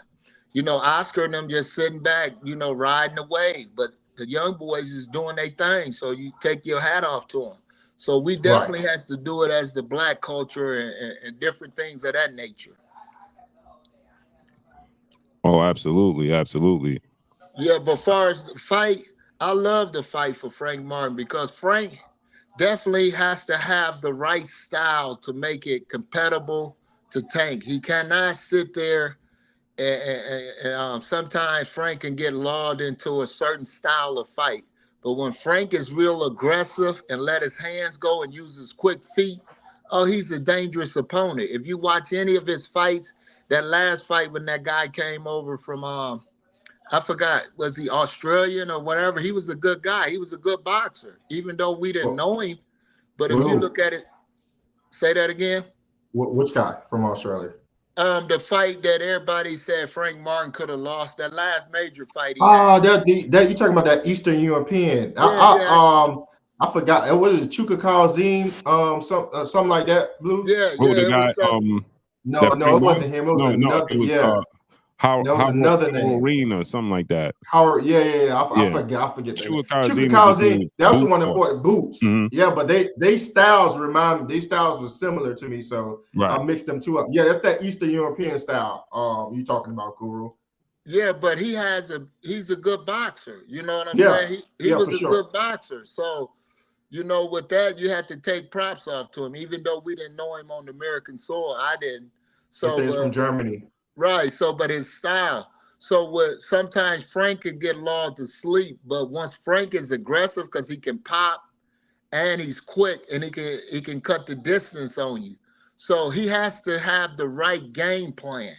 I don't believe he's that far behind Tank far as boxing, but sometimes a fighter has the wrong instructions or can have lapses and don't understand the magnitude of how to fight somebody like Tank. If Frank know how to fight and is definitely prepared, I think he'll do good because he's deadly. He's quick, he can close the distance, and he'll know how to throw his punches. He won't do like Cruz, head hunt Tank all the time. You know what I'm saying? You want to place your shots against Tank. You got to be aggressive against Tank because whenever anybody aggressive against Tank, Tank goes on the back foot. He Right. started running from you. But since Martin can punch, he got to force Tank back. He got to demand his respect in the ring. So he has to understand that. And he So got let me. go ahead. You just said something. My bad. I didn't mean to cut you off, but No, I want no, to make you sure I cool. didn't You forget. cool. Come on in. So you said whenever someone's been aggressive with Tank, it puts Tank on the back foot immediately, right? But Yes, Tank yes. always set up. It's like Tank has a natural instinct to set someone up. If they're being aggressive, he automatically goes on that back foot, but he begins to set traps. Do you think that he do that because he's running, or do you think that he do that off of instinct, of knowing that if somebody's going to rush him and be aggressive towards him, to get on the back foot and already start thinking about traps to run him into? Well, Tank already know if you run him on, if you be aggressive towards him, he don't want to get clipped. Tank understand the distance and range. So what he Mm-hmm. gonna try to do is run you into some. Every Mm-hmm. guy who was aggressive against him, if you check out their fundamentals, it was terrible far as boxing. I talked to Mario Barris when he fought Tank in Atlanta. His head coach at the time, his name is Bob Santos. I think Bob was working the corner, but he had Rudy. It's Rick or Rudy. Sorry, Rudy or Rick. But me and him talked. He had his kids. I had told him, I said, man, y'all going to be up the first 4 rounds. If you stay behind your jab and stay long, and you won't have nothing to worry about because Tank ain't going to want to engage you. He going to move around. He wants you to slow down on your foot movement or turn you into a shot. And all the fighters, he did that. He did that with Ryan Garcia. He did that with Mario Barris. He did that with Rowley. All them boys gave up the fundamental curse of, not staying behind a jab or feints. And then once you get up on a shorter fighter, you already know, let him come forward. And then now I can touch him. I can conserve my energy. And a lot of those guys lost because of their own not understanding boxing, in my opinion. It wasn't nothing Tank. It's just like when Sugar Ray fought Tommy Hearn. Tommy Hearn was killing him as long as he kept Sugar in front of him. But once Sugar started giving him angles, moving around the ring, Tommy wanted to knock him out so bad. he gave up his height. That's what Sugar clipped him with overhands and different shots like that. But long as he was a disciplined fighter and wanted to win the fight and stayed basic 1-2, he would have won easily. And those guys, Mario Bars would have won. He would have made Tank come forward. When Tank get to losing or feel the pressure of a fighter, he'll come forward. And that's when you got to be ready to meet fire with fire. And that is absolutely true, because once Floyd Mayweather had stated that on the unofficial scorecards he was down, that's when you seen Tank start to put the pressure on Barrios. But like you said, Barrios had abandoned the fundamentals and gave up a lot of his height at that time, and it was a firefight. And I don't think you want to get in a firefight with Tank Davis. So with that being said, break down this fight and how you see it with Tank and Frank. Like, how do you see this fight going? With Tank and Frank, the first few rounds, it's going to be very competitive. I really believe it's going to be real competitive because they know each other. They know each other. And like I said, only thing that's going to separate the fight, in my opinion, is Frank not throwing the shots to the body, Frank not pressuring Tank enough, like he got enough power. See, when you meet a guy with punching power, sometimes you got to meet him with power because you never know what he's willing to go through to land his punch. But if you retreat, as long as Frank is aggressive and really want this fight and really willing to get stretched out in this fight, he has a good chance because, like I said, if he tighten up his defense and be aggressive against Tank, you can make something happen. Anybody that's aggressive against Tank in any fight has success, a lot of success. But you got to know once Tank start moving, not to get turned out of position. A lot of those fighters get turned. If Frank and Derrick James don't understand that, that's going to be the downfall. And that's what's going to separate if it's going to be a blowout or a close fight, in my opinion. But Frank has the skill. He just got to know who he's fighting and how to win this fight. Him and his coach, Derrick James, has to understand that, and Frank has to be aggressive and make sure he keep a tight guard because Tank going to try to use quickness on him. So that's why Frank going to have to offset him with feints and then rush in on him with his shots because Tank is very quick. He's definitely quick. Frank is quick too, but Frank going to have to make sure he understand what he needs to do. Nice. Go ahead. We got Haney versus Garcia. Break it down. Oh, Haney versus Garcia. Oh, I like this fight, but I just believe Devin has too many tricks in the toolbox to let Ryan beat him. Ryan is a good fighter if you let him, stay tall and use his quickness. But with Devin can force him to shoot one of them powerful left hooks and then close the distance. Devin can fight on the inside and nullify that because Ryan can come in and out. He comes in and out. So when you have a fighter like that, you want to block some of the shots and go in. But if Devin get in there and get in his pride and feelings and try to stand outside, slip some of Ryan punches, Ryan could connect with something. You don't want to do that with Ryan. You want to pressure Ryan and get close to him. You want to feint, make him throw a shot, but block it and get in and work him. So I look for Devin to be able to do that and win a decision. He ain't gonna knock Ryan out, but win a decision. You said sticking behind the jab and it being so important. One of the elite fighters that we always talk about is Teofimo Lopez, right? And it's almost seemed like Teofimo Lopez have a problem with boxers. What did you think about the fight with Jermaine and Teo? What did you assess when you seen that fight? I liked that fight. I thought Teo won the fight. I didn't think Jermaine did enough, as a challenger.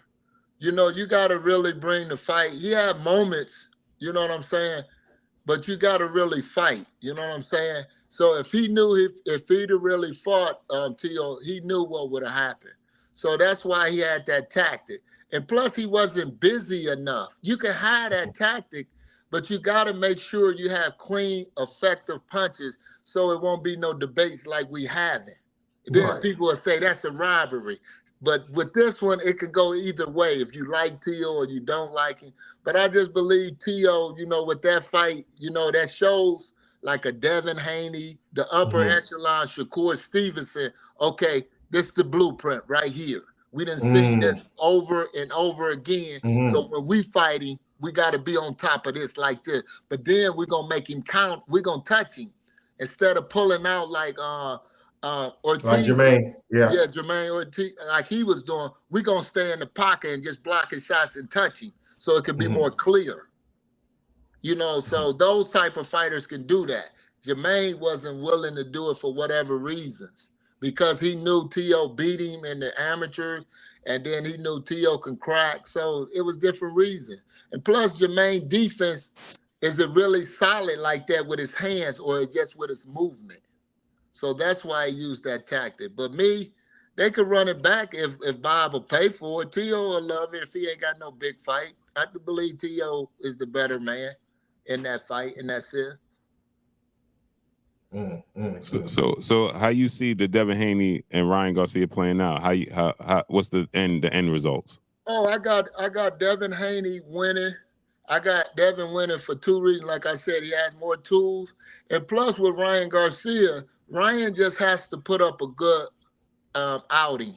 Ryan just got to land a couple good shots on Devin, and he can keep his wheel going. What I mean by that is he's very popular in social media, so he can fight another big foe and then keep getting that money. So Ryan is like a De La Hoya back in the past when De La Hoya was at the end of his career. Hold on 1 second, one second. Coda, you said when has Devin Haney showed inside game? Go watch the Jorge Linares fight. He fought the whole fight on the inside, clean as a whistle, fought in the phone booth, and only got touched in the 10th round. Look at watch Jorge Linares, Devin Haney fight. He fought the whole fight in the pocket and showed off in that fight. Showed off. The whole fight. Go ahead, E. Yeah.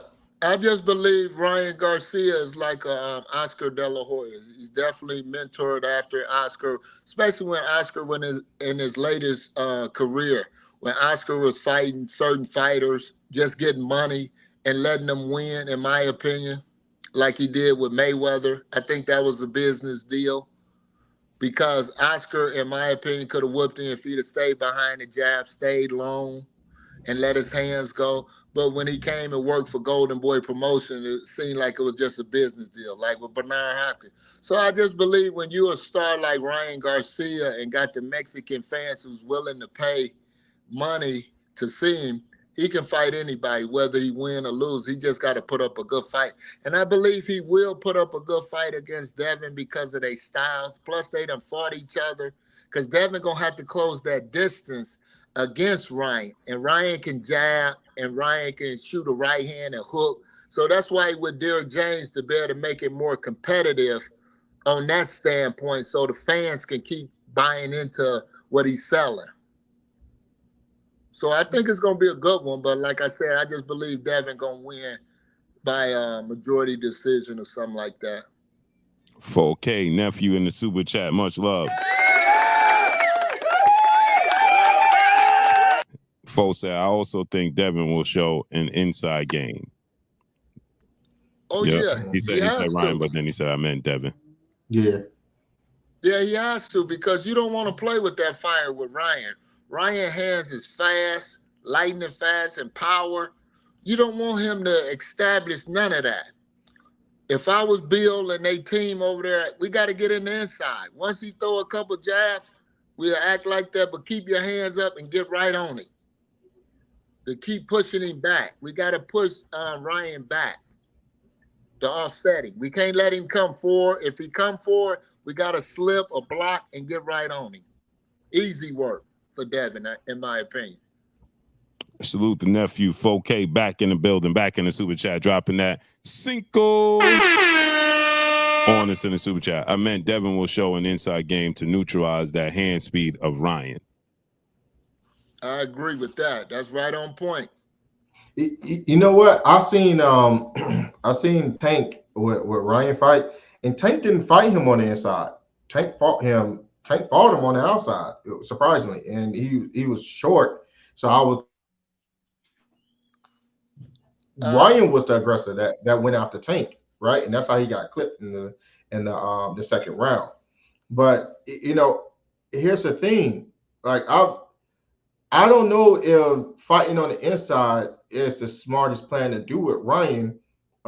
With Devin, I see what y'all saying. You put pressure on him, put him on the back foot, make him feel uncomfortable, etc. But is that safe for Devin to be on the inside with Ryan? I just see him getting clipped trying to be on the inside all night with him. No, what Devin gonna do is Devin gonna give him false traps. Devin gonna set traps for him, just like Tank did. What Ryan does, Ryan give up his height. He did that against Tank. That first round, Ryan won easily because he stayed behind the jab, stayed disciplined. That second round, he ran right over to Tank, gave up his height. Right, he That sure was crazy. did. That was the dumbest stuff ever. So what Devin gonna do, because Ryan gonna come out, since he's with Derrick James, he gonna be more elusive. He gonna be more fluent on his feet. So he gonna be trying to fight a little more smoother, where his combinations come off the jab. He gonna set up a 1-2-3 to try to establish that. So Devin and Bill gonna have to understand the rhythm. They trying to convert him into a black fighter, but he don't have that rhythm. He gonna be like a salsa dancer. It's gonna be a half of the rhythm of black person, but it's not gonna be the whole.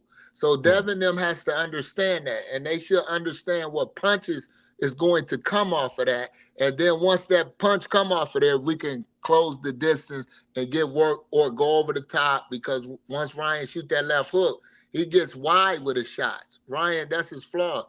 A lot of his punches be coming from East Coast, and they're trying to land in the West Coast. That's not going to work against a professional fighter like Devin, who's been groomed all his life by some of the top fighters: Roy Jones, Zab Judah, Floyd Mayweather, Senior, Junior. Devin done worked with a lot of people. He asked me to train him when he came here to Toledo. Give a shout out to Devin Haney when he was young, before I even knew who he was, until I saw him in Vegas. And they told me he was the #1 ranked kid in the nation. So Devin understand that type of fighting. So I think he will be more prepared for all that.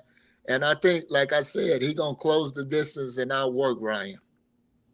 A couple more for you, E, then I'm going to let you go. But salute to my brother Robert Chandler in the building, in the super chat, dropping that Cinco on this in the super chat. How do you see T.O. versus Keyshawn Davis? Also, what is your game plan for Ryan? I also disagree. I think Devin will get countered by Ryan if he gets aggressive. Well, we're going to, okay, T.O. and Keyshawn, that'll be an excellent fight, in my opinion. Keyshawn, to me, he just comes forward. Keyshawn comes forward, right? All the people, he want to walk you down.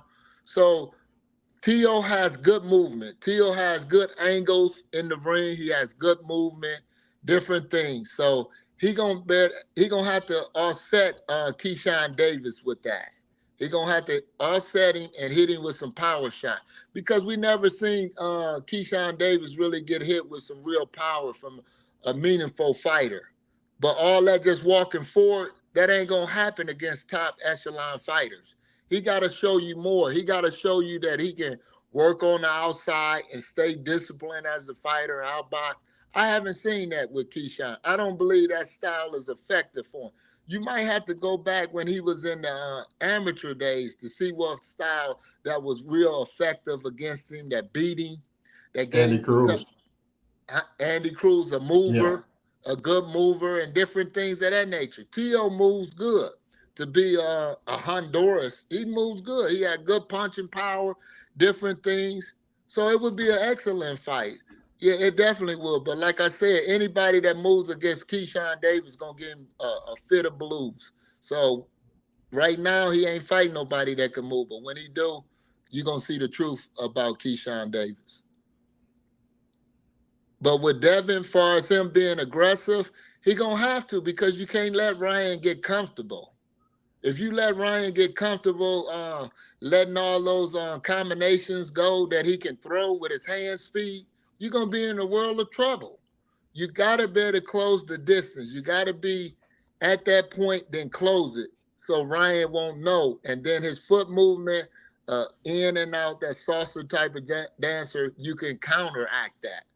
So Devin is definitely going to be on point with that. I believe Devin is a true professional. He studied the sport of boxing. I believe, and I'm willing to bet the casinos that Devin will beat Ryan Garcia.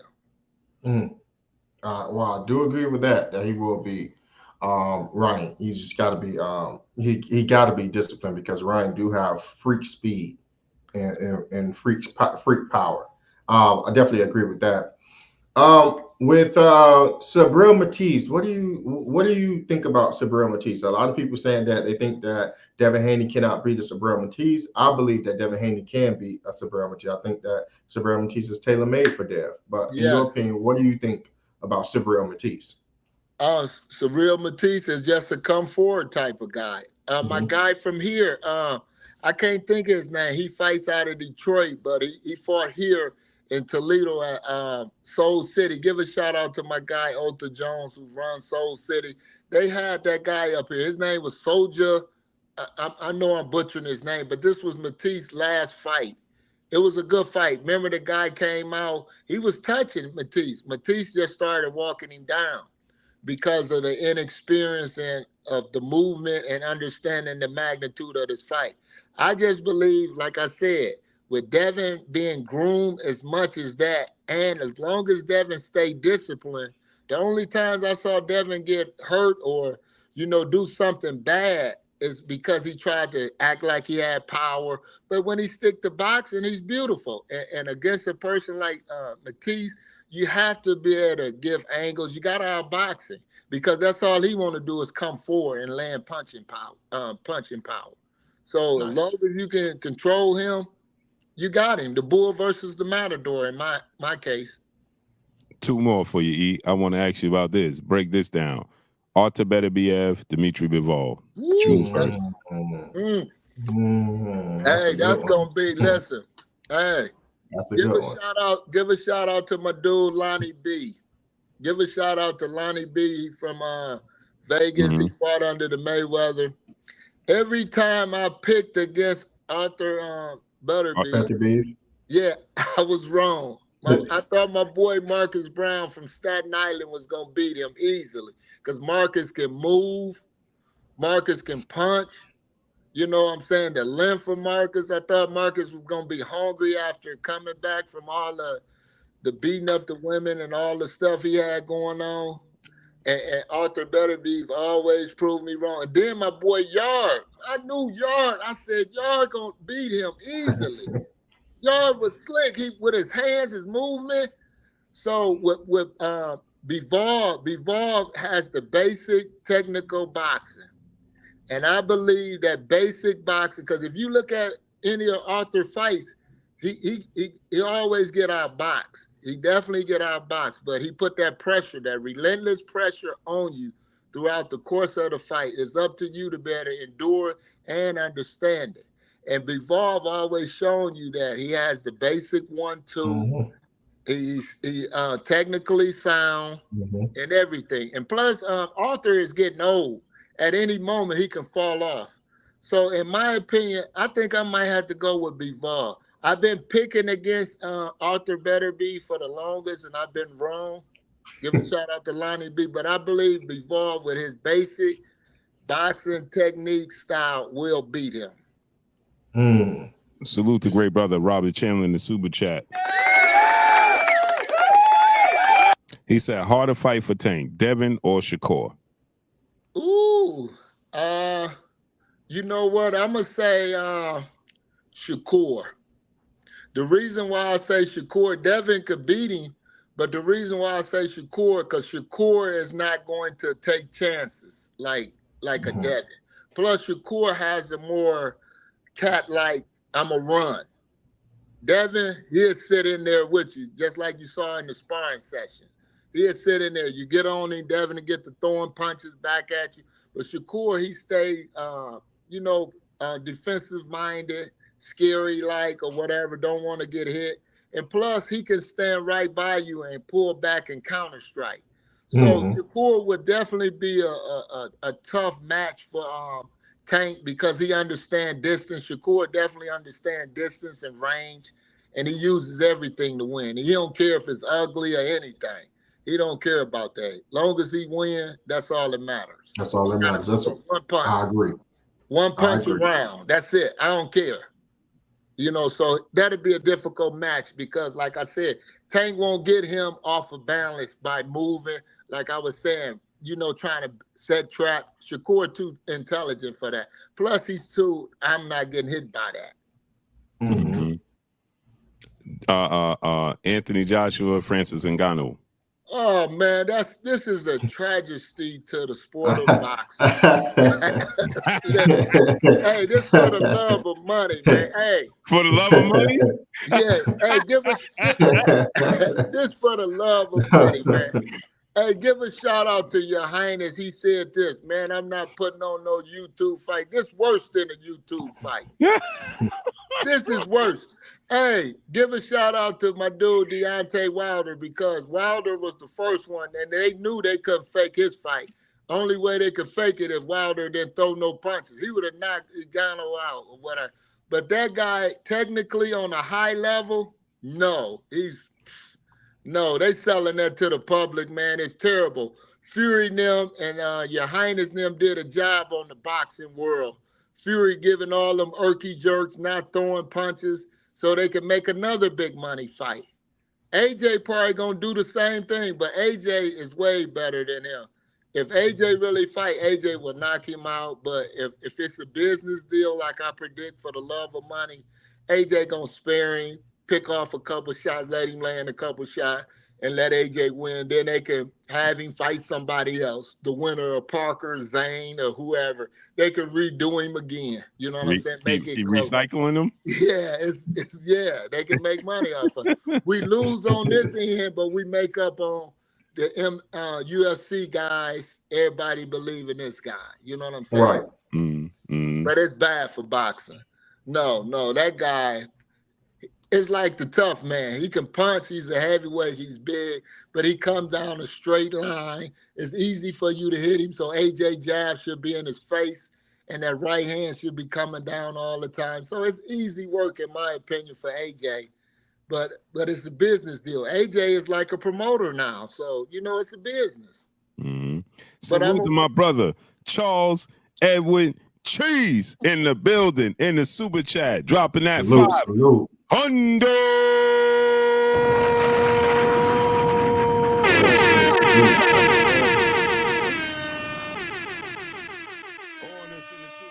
He said, gotta show love off the 180.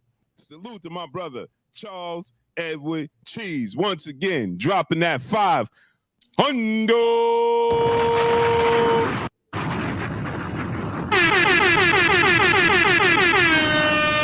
Salute to my brother Cheese, man. I appreciate you, King.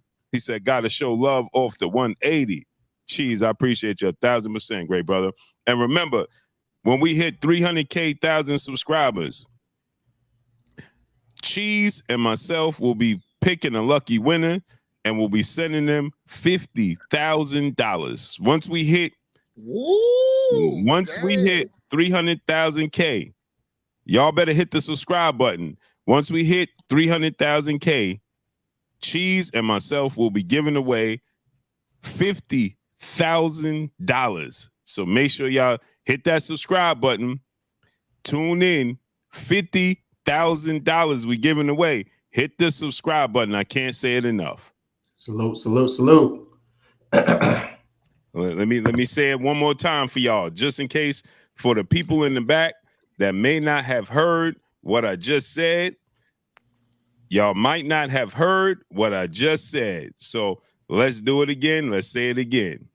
We're going to be doing this again. Shouts out to my brother, Charles Edward Cheese, and myself. We will be giving away, once we hit 300,000 subscribers, we will be giving away $50,000 to some lucky winner. So make sure y'all hit the subscribe button. Again, once we hit 300K, we will be giving away $50,000. So make sure y'all hit the subscribe button and tune in. So E, let me ask you one more. I want to ask you one more before I let you get out of here.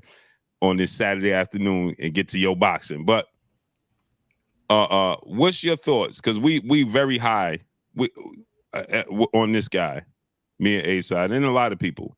Gary Anton Russell. What's your thoughts on him? What's your thoughts on him versus Dev? Your thoughts on him versus T.O.? Where do you place him, and how do you see him matching up with them? He's come forward. You know what I'm saying? He's real aggressive. You know, it's only a matter of time before he meet his match. A pure boxer that's going to give him circles, give him angles like Rancis was doing. Rancis just was old. So, you know, with that style, it's very, in my opinion, it only can get you so high. And what I mean by that, you probably could be an A-level fighter with that style. You know, if you got power. He's 15-0 now, or 16-0, 16 KOs? Yeah. So, yeah, with that style, it only can get you so high. So you got to give him an A or a B+. But when he meets somebody, just say a Devin or Shakur, you know, those type of fighters that's an A+, A-. See, they understand that. They understand how to neutralize you. They understand how to give you that simple little step over where you can't get a double shot off on them. So they know all that. So, but right now you could ride the wave of him. You know, his family is very talented. The whole family is talented. But like I said, with that type of style, it only can go so far until it meet the ultimate fighter of boxing. That's a pure boxer. That's an A+ fighter. He will always lose to them. If they fought 5 times, in my opinion, if the A level is still in his prime, he will beat him all the time.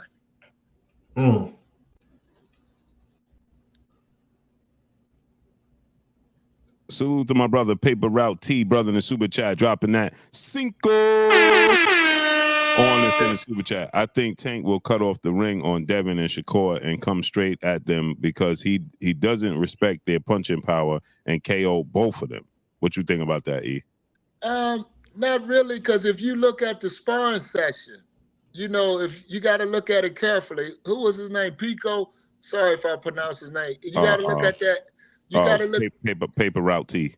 Paper Route T. You got to look at it careful. When Tank was inside on Devin, he was throwing looping punches. So Devin could put his arm up just like I'm doing to block it. Tank tried to come up with an uppercut, but he was so close, he couldn't get the leverage. He needed a certain amount of distance. And those fighters like a Devin and Shakur now, even if you cut the ring off, now they'll start coming close to you where your punches can't be that effective to hit them in the chin or the body and different things. They know how to shield up. So that's where an A-level fighter comes in, and that's what's going to dissect and beat Tank. But when you got guys who really don't understand that and they ain't A-level fighters, he can get away with that. But if he try to bull in against them, even though they ain't punching hard, but they going to start touching him. And he going to start swinging for the fences like he was doing against Devin. If Devin would have kept turning when Devin was turning him on those clips, they had to reset. Tank got to reset. He got to reset. Let me put more pressure on it. As the fight goes on, that get grueling, you know, as a 12-round fight against those guys. And then those guys they're going to start touching Tank too because they're going to get a little separation. So Tank is, that style fizzle out. Just like when Tyson had that, it fizzle out at 28, 29 years old because you got to be relentless. You got to be quick. You know, Tank habits of partying maybe, you know, doing different things that we don't know behind the closed door. All that plays a part. You know, you can't keep that high energy up against a boxer who's moving, who's giving you angles, and different things of that nature. So I just believe Tank will lose to either one of those guys. That's why they don't want those fights to happen right now. And he won't even fight guys of that nature. They don't have to be with Devin name and Shakur. I want to see him in there with a black fighter who can move or somebody like that, or anybody that gonna show you. Frank should show us a blueprint of what Tank is really about. Because when I see him in there with top fighters, a black fighter, what fighter did he fight that was black? I'm trying to remember way back. Blue. He didn't ever fight a black fighter. Right. No, You know, this is Frank Martin is his first one. Right. So, you know, Pep, you want to see this. You want to see somebody that has agility, that has movement, and see what Tank can do as far as that. You want to see if Frank Martin gonna use his gift, his natural gift, to help him in a fight against Tank, and see how Tank respond to that. Because when I saw him in there with Mario Barris or that one guy who was out boxing, remember Tank hit him like he was playing with Tank. The guy was making it a competitive fight. I forgot his name. Hector Garcia. Hector Garcia.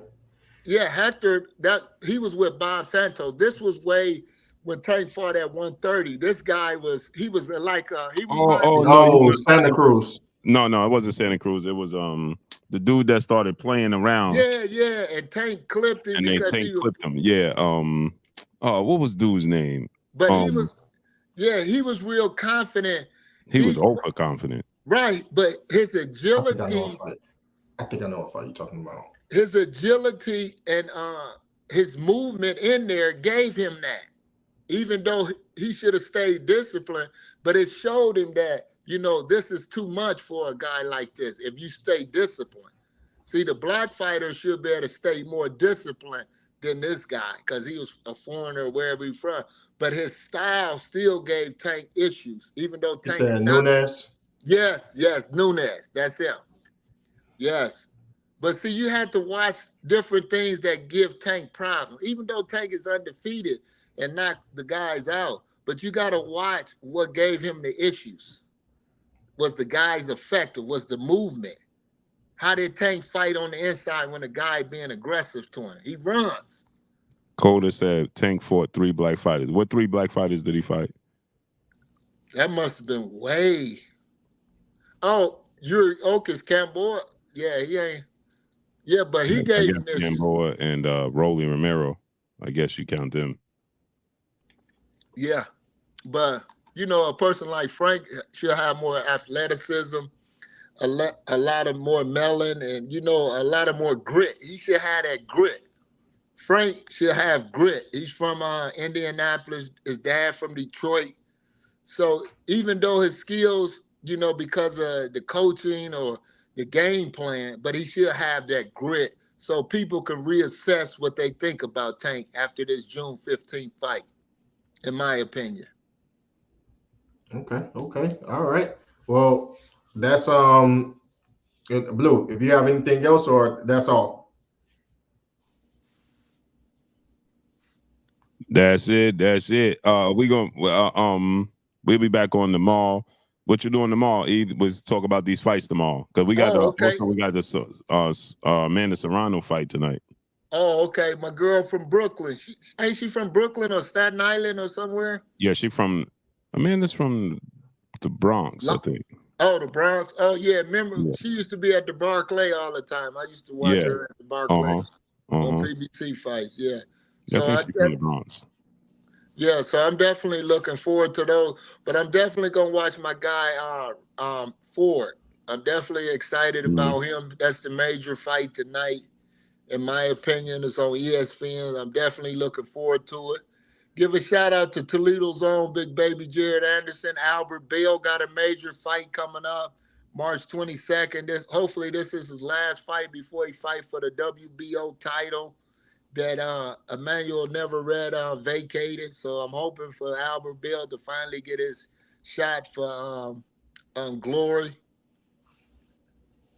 Yes, sir. Yeah, so Toledo, we definitely doing a lot of boxing here, Blue. So I'm definitely rooting for them. Yes, sir.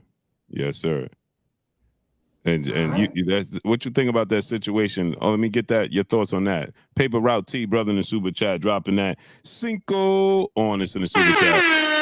How many black fighters has Devin fought? So you saying Tank lose to everyone black?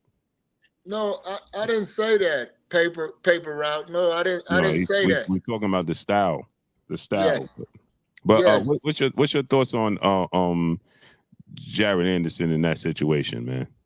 Well, Big Baby is young, naive, not naive, but young. When you're young, you get a lot of money, around the wrong crowd of people. You got to focus in on your career. I know you want to be able to be a normal kid, but you're not. You know, when the future, you predicted to be the future of the heavyweight division or championship boxing. Plus, it means a lot here in Toledo, Ohio.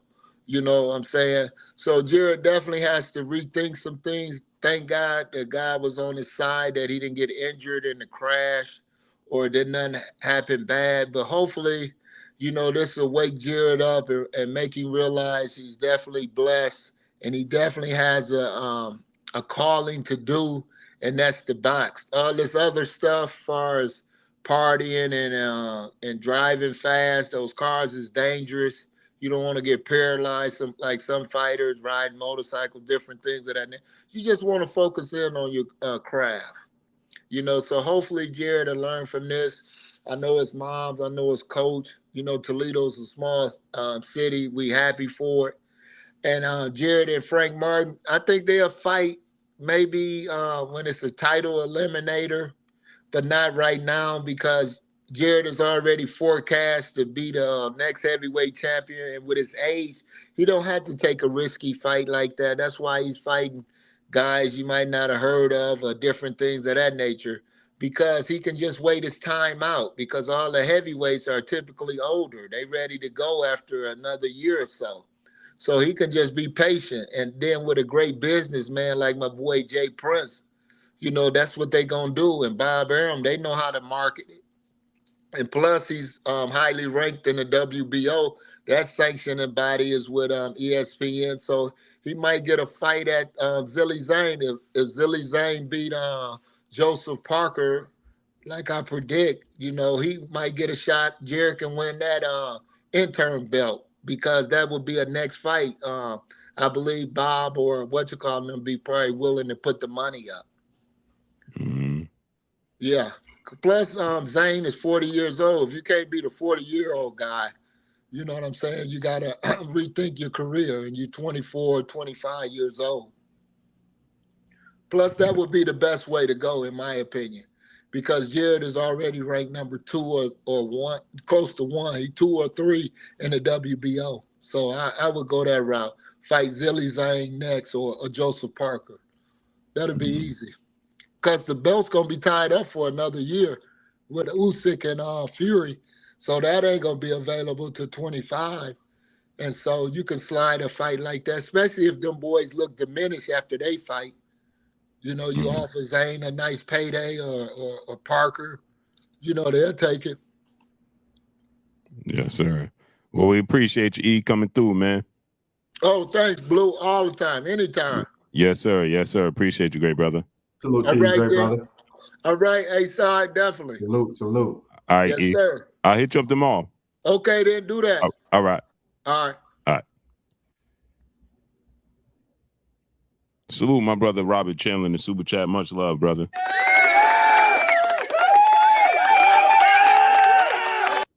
Yeah, he answered that. Jared Anders, Frank Sanchez. I wanted to see that fight too. I'd love to see that fight. Right. Well, let's get on out of here. Anytime. Hey, Blue. I gotta hit you up, man. I got something to ask you. Okay. About 5 minutes. Talk to you. You got your nap about to come in. No, my it's feeling that pressure again. My son. Oh, that's still a thing? Yeah, man. It's just it's they pretty much gonna need surgery. I was about to say, you think you mean it's just surgery to correct. It just pops up like while we surgery. Yeah, while we was talking to Bay, it started jumping off, because it just pops up out of nowhere. Like get the surgery. Yeah, that's what I'm gonna do. I'm gonna have everybody in the chat pressure you to get the surgery. Every time you jump on the Super Live, we're gonna see, until we see bandages on your nose. You know what I mean? Just get the surgery, get it out the way. Yeah, you do the same thing to me, man. And I'm just fine right now. It just popped up. I'm like, bro, come on. While we was talking to Bay, you ain't see me keep popping on and off. I'm like, yeah, that's what I'm saying. You got to get it surgery. All the I got over here now. Look. Sat down, I was good to go. As soon as mid-show, I'm like, oh man, it's popping up. So man, you got to get it. It keep messing with you. But I'm about to hit you up. All right, great brother. All right, to everyone that's in the chat, make sure you smash the like button on the way out. Make sure you smash the like button. You just seen that we had two very good guests came on to give you guys some great content, and the way that you can pay for that content is by smashing the like button. That will pay your admission and show the appreciation to the host of the show and also to your co-host, myself. We appreciate all of you guys. Love working for you guys and with you guys in the sport of boxing. Help us make this show great. Help us push to over 300,000 subscribers. For the lucky winner of 50,000. We appreciate all of you guys. Love all of you guys. We have a super chat from Hunter, and then we are out. Salute to Hunter in the super chat, dropping that half a hundo. Uh-oh. On the super chat. Salute my brother Hunter, dropping that half a hundo.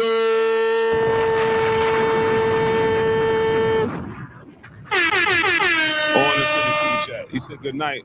Or I'm exited for this Devin. I'm excited for this Devin versus Ryan fight. Just hope Ryan shows up and at his best. Other than that, you really think Floyd better than Manny Pacquiao for pound for pound? Yes, sir. Yeah, man. Yeah, he would beat him every day a week and twice on Sundays.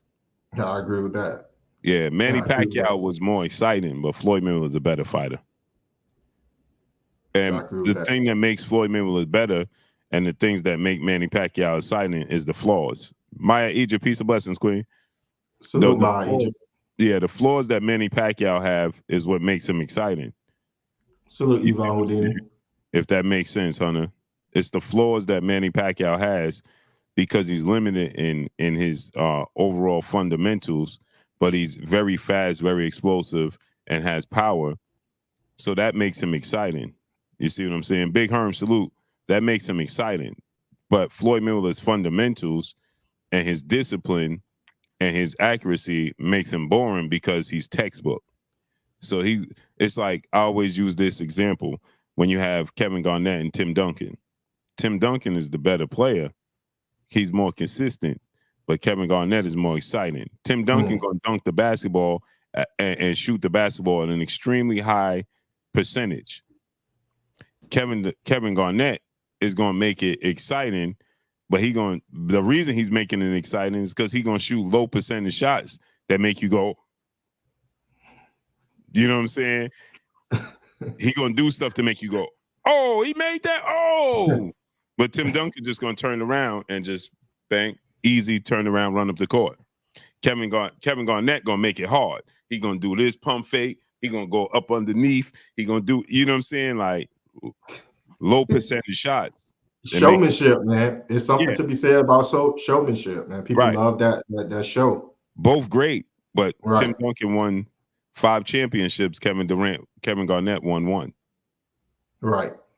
That tells you everything you need to know. You know what I'm saying? So it's the effectiveness. So Manny Pacquiao is exciting.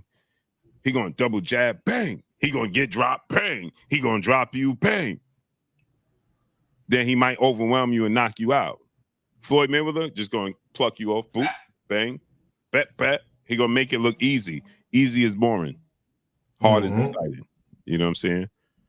So, but go ahead, ASAP. No, that's it. With that, you can take us out, Blue. Y'all already know what it is. It's your boy Blue, Blue Blood Sports TV. Hate, like, comment, and subscribe. You haven't subscribed, hit the subscribe button, hit the like button, hit the bell icon to get all the new notification. Follow us on Instagram at Blue Blood Sports TV, all one word. Y'all already know what it is. Shouts out to the entire LDBC. Shouts out to Black Media Row. Make sure you like and share these videos. That's all I got for y'all. Peace. Peace.